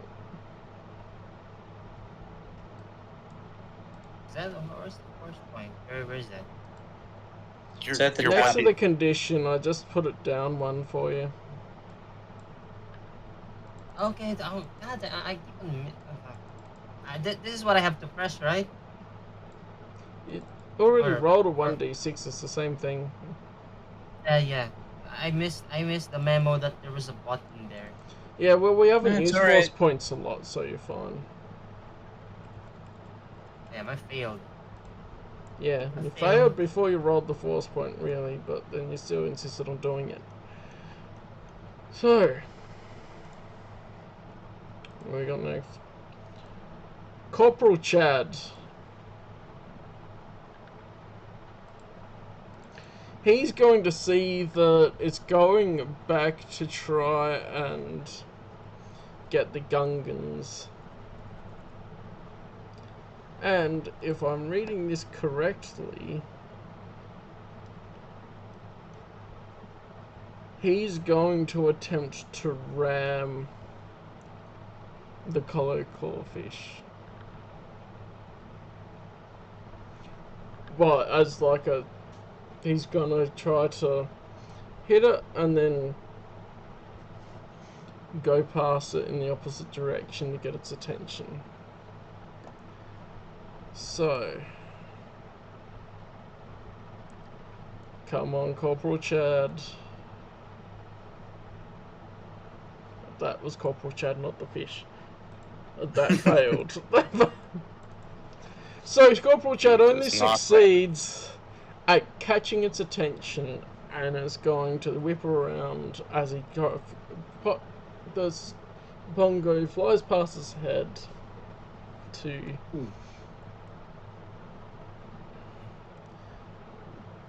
follow Corporal Chad. And then it will take an opportunity attack because Corporal Chad is going through its threatened space and will attack with its claw. 14, oh, doesn't. The bongo, I need to bring up that again. Has a 14 armor, so it does take the damage. So Corporal Chad is in the second bongo, which takes 8 damage. Yeah, so that's here. Now Yorg, let's see what the Master Pilot can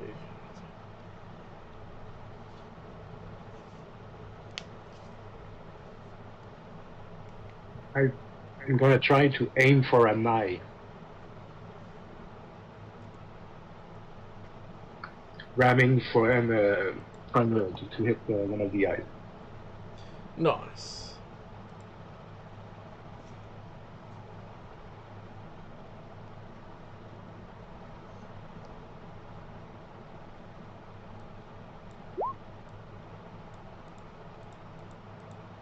That's a nat one. Ouch. Ouch. So I'm rereading these.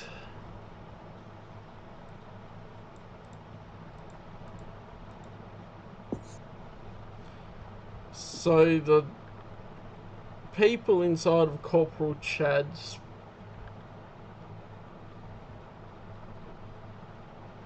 That's Super and yeah, Rom.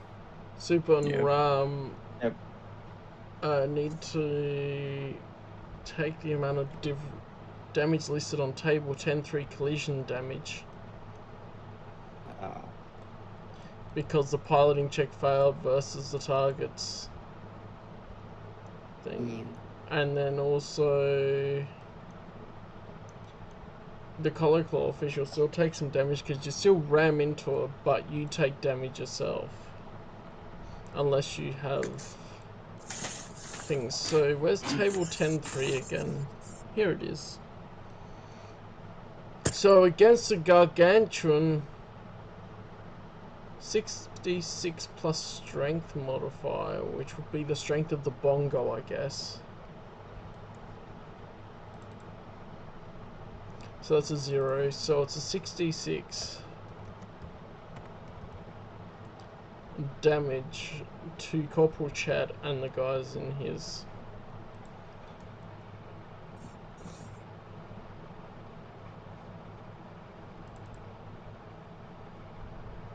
place. As Corporal Chad rammed against the collared clawfish, He's knocked unconscious. Oh my god. Gonna die. Oh boy. He's gonna die. Also, Ram and Super will take 24 hit points of damage. That's all learning.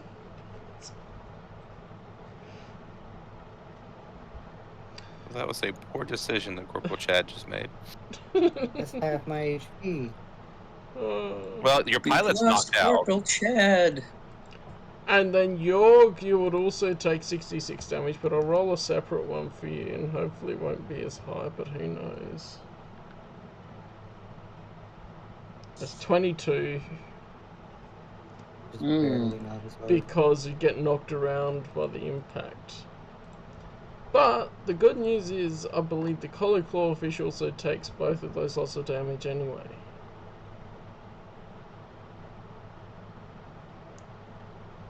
So I'm gonna drop it down so that I can see the health easier.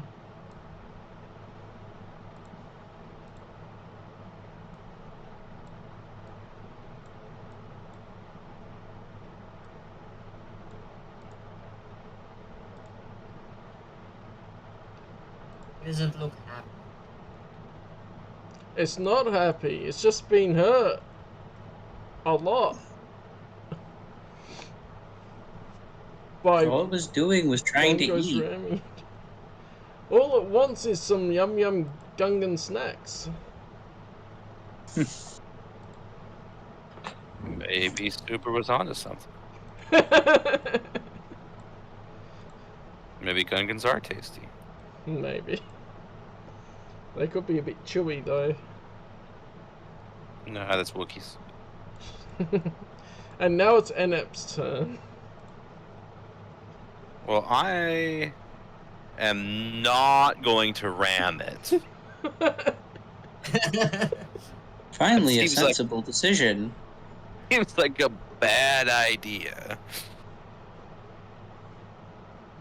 Wait. Did you say Corporal Chad just rammed it, right? Yeah. And he's knocked out. Yep, Okay. and you're hurt. If only he had the HP of a player character. Yeah. Where did we ram though? You're in Chad's ship. Yeah, like where did he- Chad ram? He rammed sort of just behind the head, behind the little mandible thing there.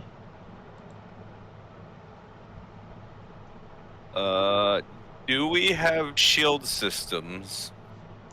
Shield systems. For whatever reason, I first heard chilled systems. Oh. I was like, yeah, it's chill, bro. No. Because if we have shields... Oh, well, okay. I don't think so. That's really an oversight by the Gungans not to put shields on the bongos. Oh well. Is it still going towards the Gungans, or what is it doing now? It looks like it's been a bit confused, not sure which bongo it should be going for from the ones that rammed it at the moment. Because it thinks we're not food. Oh, yeah. And he's like, but this hurt me, I need to attack them.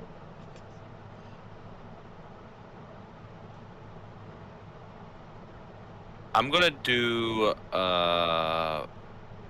bite defensively. So it's a standard action. I'm gonna concentrate more on protecting my vehicle than hurting my enemies.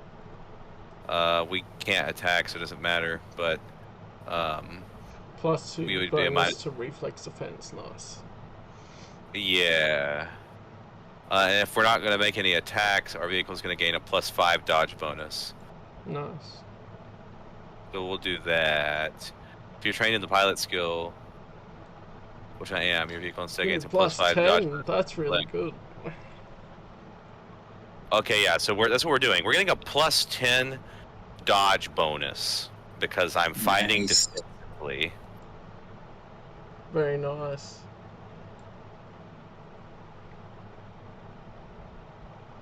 That is my action. Nice one.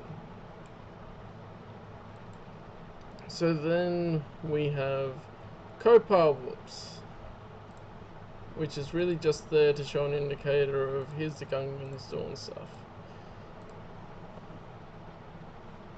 They're seeing a bit of what's going on and trying to go as quickly as they can. So I'll see if they speed up at all. Ooh. Oh, they speed up fairly well. That's good.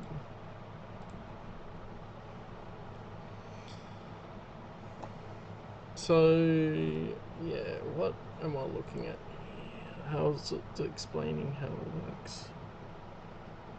And we are back to the fish. We have a +10 dodge bonus. We'll be okay.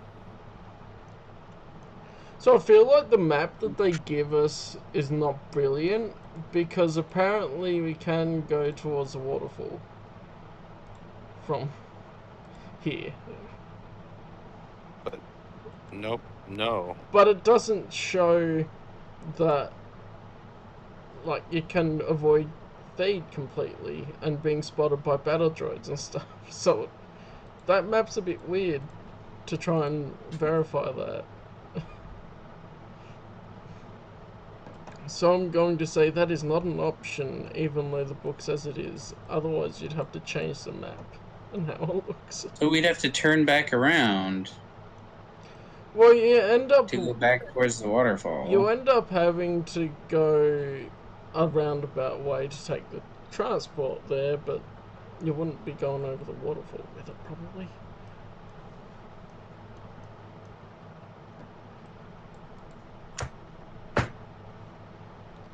Yeah, I was just trying to think. Okay, the Colo Clawfish. This one directly rammed its eye. It's going to take a swing at it with its claw.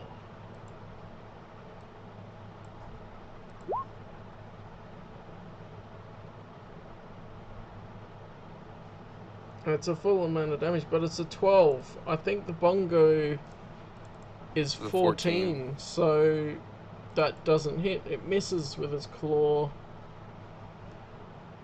and continues on its merry way, trying to get rid of these things that's hurting it. Next, Jaren, if you're doing anything. I'm not going to do anything. I'm going to just stand here. Or sit here, I should say. I should be sitting, right? Yeah, sitting. I would probably be buckled up. Yeah. Meanwhile, Right. you can hear our SOS in our bongos, like. You just hear Super screaming over the comms. Over the comm. Yeah. Corporal Jed's locked out, oh no! Yeah. I'm gonna like slightly turn my volume down on the comm link. So Like, I'm gonna use the force and try to turn the. just try to throw their bongo like as far away as it can go. Ooh. You could do that. I'm kidding. I'm not gonna do that. Oh, you could try to. The bongo size is also classed as gargantuan, so I don't know how that stacks with the difficulty. When if you rolled the same, you could move the whole ass fish. Yeah, I was gonna say like they use the force move object. I'm pretty sure that like a gargantuan. That's gonna be. Like, I don't think I can reach that. Like, I don't even think I can reach it. Like, I don't remember if that has a range on it now. it does. So this is move object. right? That would be what I would be using. I see 6 squares, which is about 10 meters. 6 squares. I don't really understand the whole DC system that well. That means if you roll that number, that succeeds for that size of a thing. Yeah. Okay. So like it would reach because it is within line of sight, but I don't think it would be very successful. I don't think it'd be worth the Probably try. not. Alright.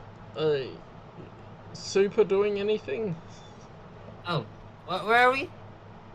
You're floating you're along in the freaking out bongo and- and freaking out with the Yeah. unconscious Yeah, we're Corporal still in Chad.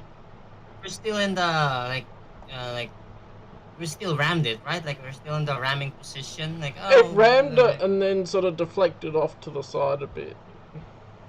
So like we flew, we got away from it, or what?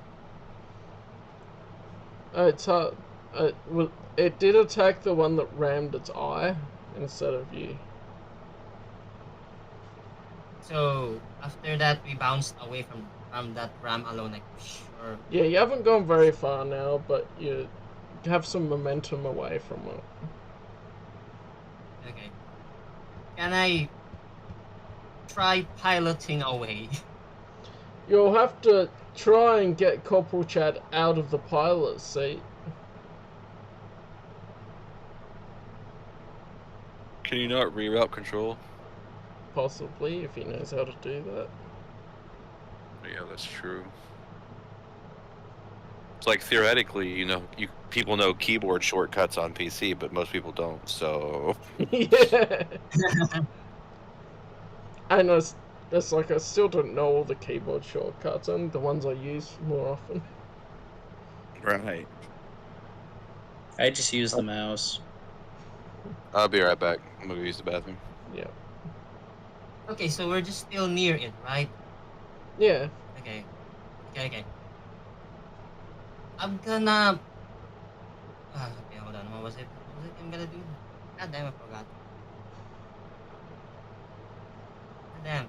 Thank you for your service, Chad. Already just He's leaving not him dead. for dead. He's unconscious. Yeah, he's unconscious, not dead. I'm gonna move object by removing the eye. Okay. I You're- say that's the same. Interesting. The eyes would be a bit big. Actually, no, it actually looks about the same size as the teeth. So I'll say the same difficulty. Is it? Is it? Just I mean, look You're gonna at, try to pull the eye out? it's gonna Yeah. take a lot, but I want to see if it succeeds with the same difficulty as the tooth, because they're both in pretty well and they need extra force to pull out. But Is wasn't that it already large or damaged? huge? Was it already damaged? Like, didn't we ram it like it's already caved in or something? I don't know. That was the other. It would probably be even more difficult if the eye is partially destroyed to try and remove it, because you can't tell exactly where the edges are. Oh damn, right. Man. Okay. So you could try it for the intact eye, but also at Yeah. this point it's murky and you can't tell how damaged that eye is.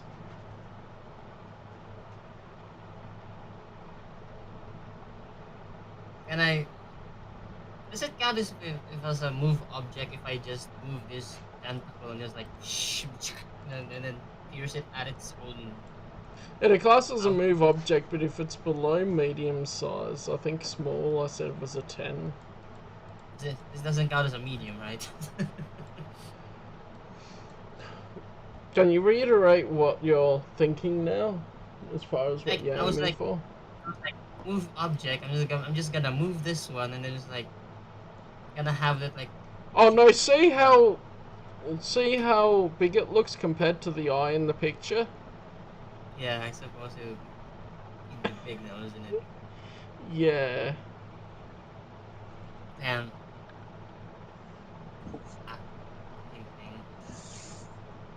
and make a decision on what you're gonna do or not. Fuck. Can I just pilot it out of the way first? I'm gonna push Chad away. He's like, get off the seat.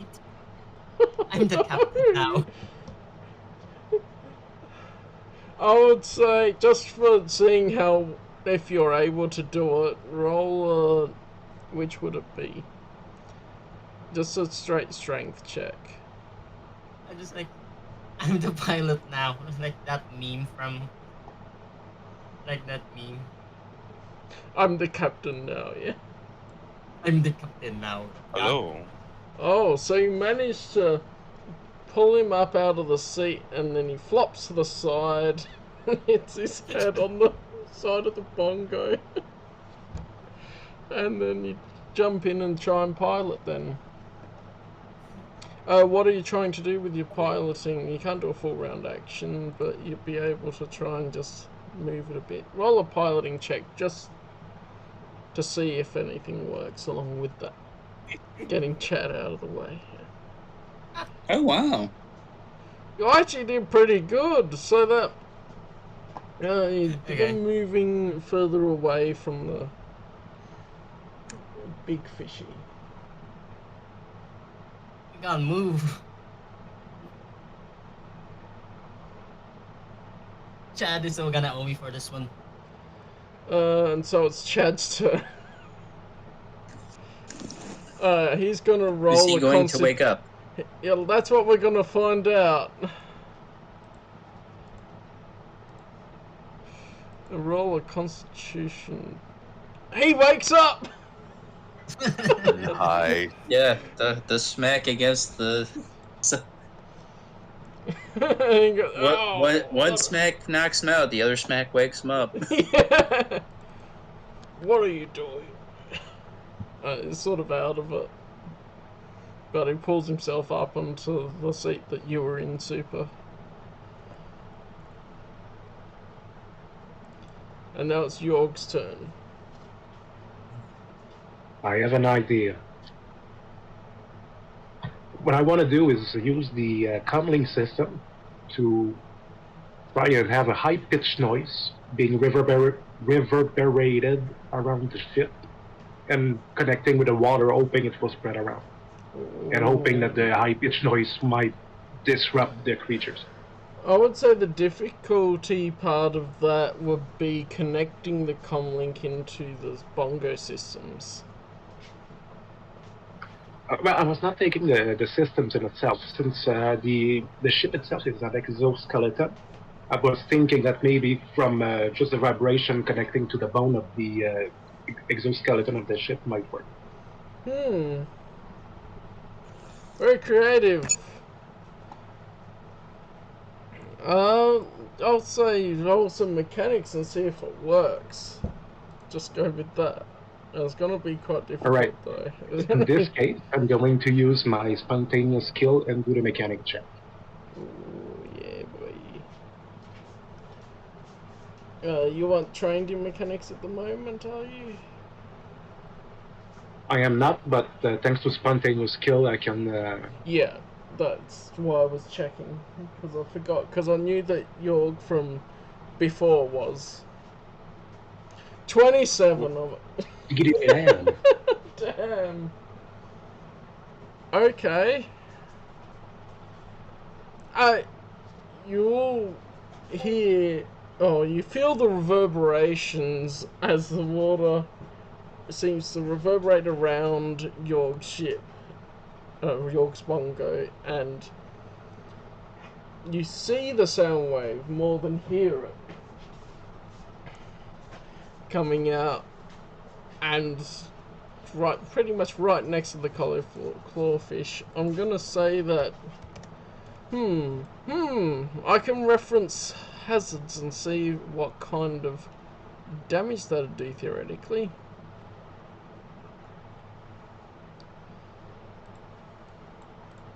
Sonic I feel like damage. it'd also be like hazardous terrain for it to move into, Yeah, would like be. more difficult.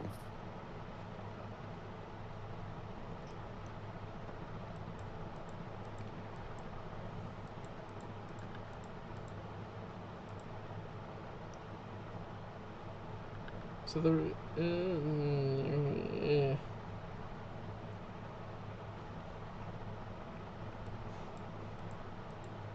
there's so many cool pieces, but not really one for like sonic attacks. Sonic attacks. So Put a picture of Sonic on it. Yeah. Eggman did it again. So if we're saying there's acid, that's 2d6. Okay, we'll say it does 2d6 damage. 7 damage. For that. And you see as the partially damaged eyeball ruptures with the sound.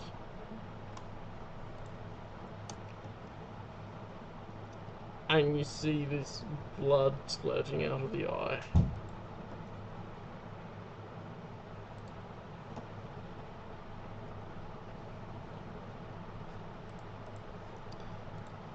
Nice. I love the creativity.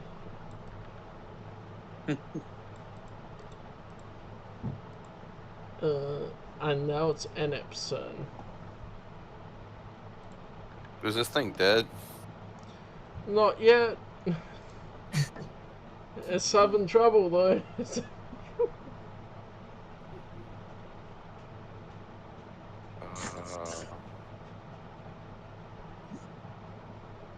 Since our comm is connected to their comm, can I just like flip the switch on mine to make it do the thing?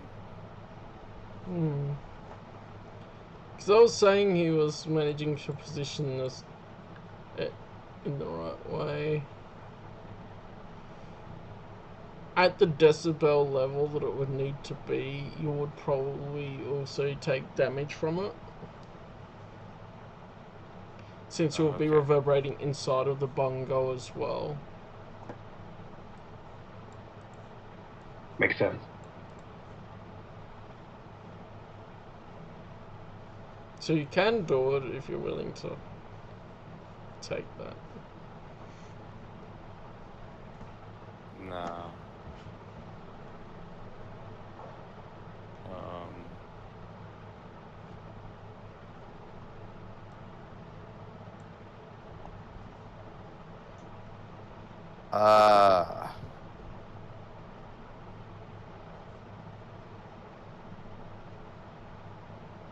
I have no idea what I want to do.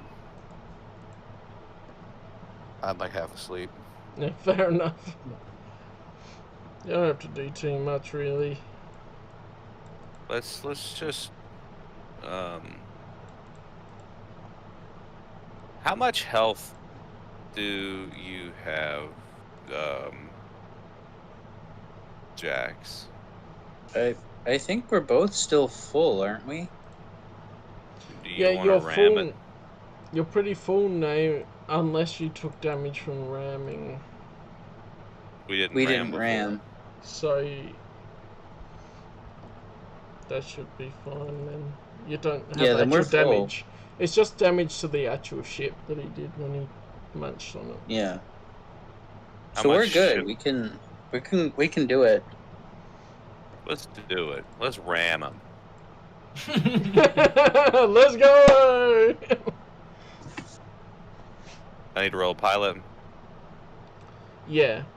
And I need to go back up to where the ship stuff is for the ramming. That's not great.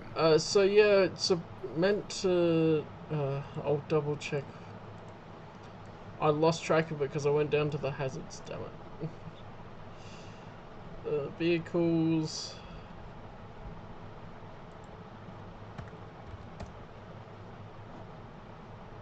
Where's the things?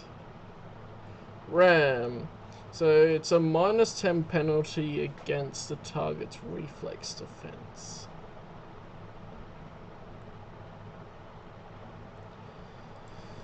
So I would imagine that's for... Yeah, that doesn't succeed. So you take a nice, good old chunk of damage. Which for this gargantuans would be 66. Again.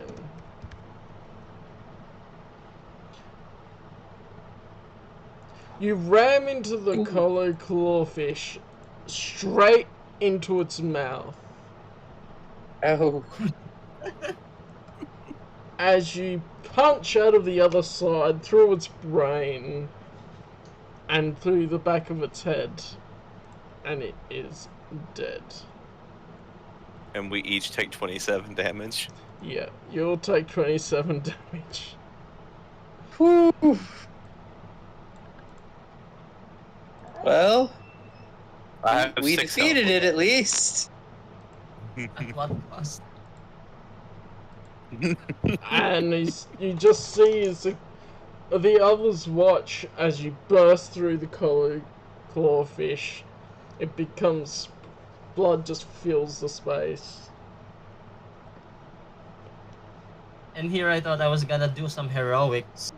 You were trying to run away. No, for then. But I was thinking, like, I should run over its head, and while it's going overhead, I'm just gonna stab the lightsaber on the floor and then have it create a fucking slash on its head.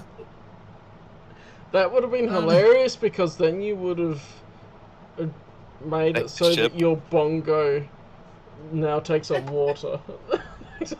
Yeah, but still, it was like, we gotta kill And then this you thing. and Chad probably would have died. I was like, I gotta kill this thing, and like, I'm gonna stab the lightsaber through the floor. And Morgan's in there too. Yeah. Here's the breath. He Here's the breath lived mask. longer. He's got that breath mask. True. Yeah, you're. So he might be Nice. alright. If it doesn't just filter the air outside, if it actually has its own sort of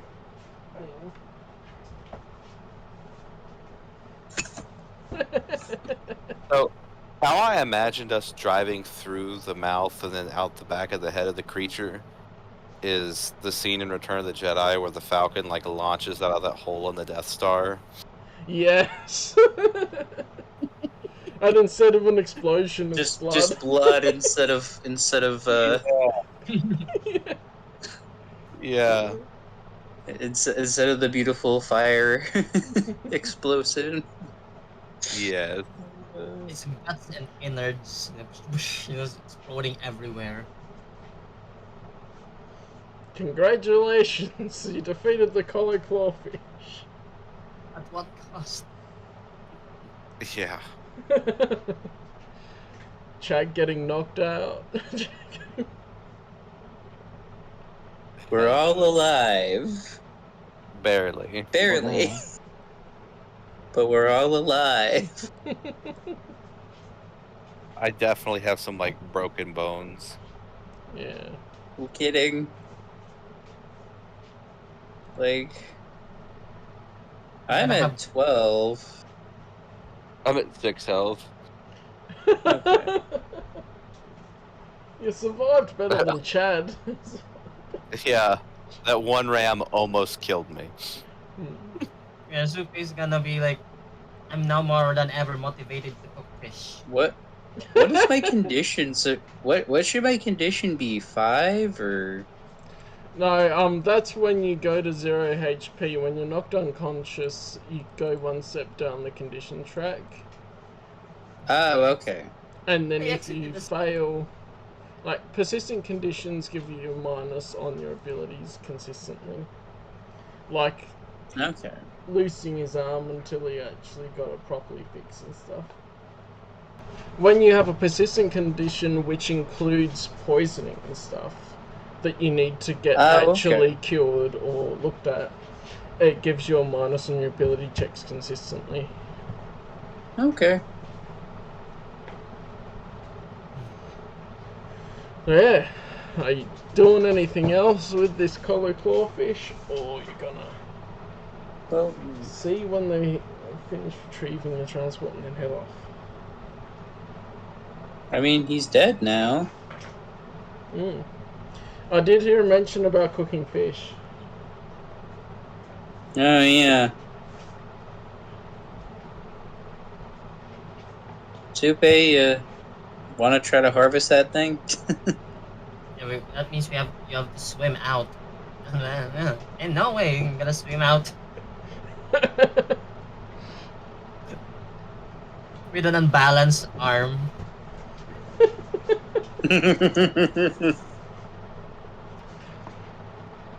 So as you see the blood clearing from the area, from the bongos as you drive back towards where the transport is, they have finished doing their preparations, and you take it back to the resistance base through a safer route than via the monsters, although it takes longer. And we'll end the session there because there's a bit of a time for them to repair the MTT, and there's a little bit of downtime in between that if you wish to do a little bit of something more, and that's fine. But yeah, that was good fun. Alright. Alright. It also seems about a good time to finish, especially given people are tired and things. Right. So, have a good one, guys. Alright. Yeah. Thanks, Callum. Yeah. Goodbye, guys. Yeah.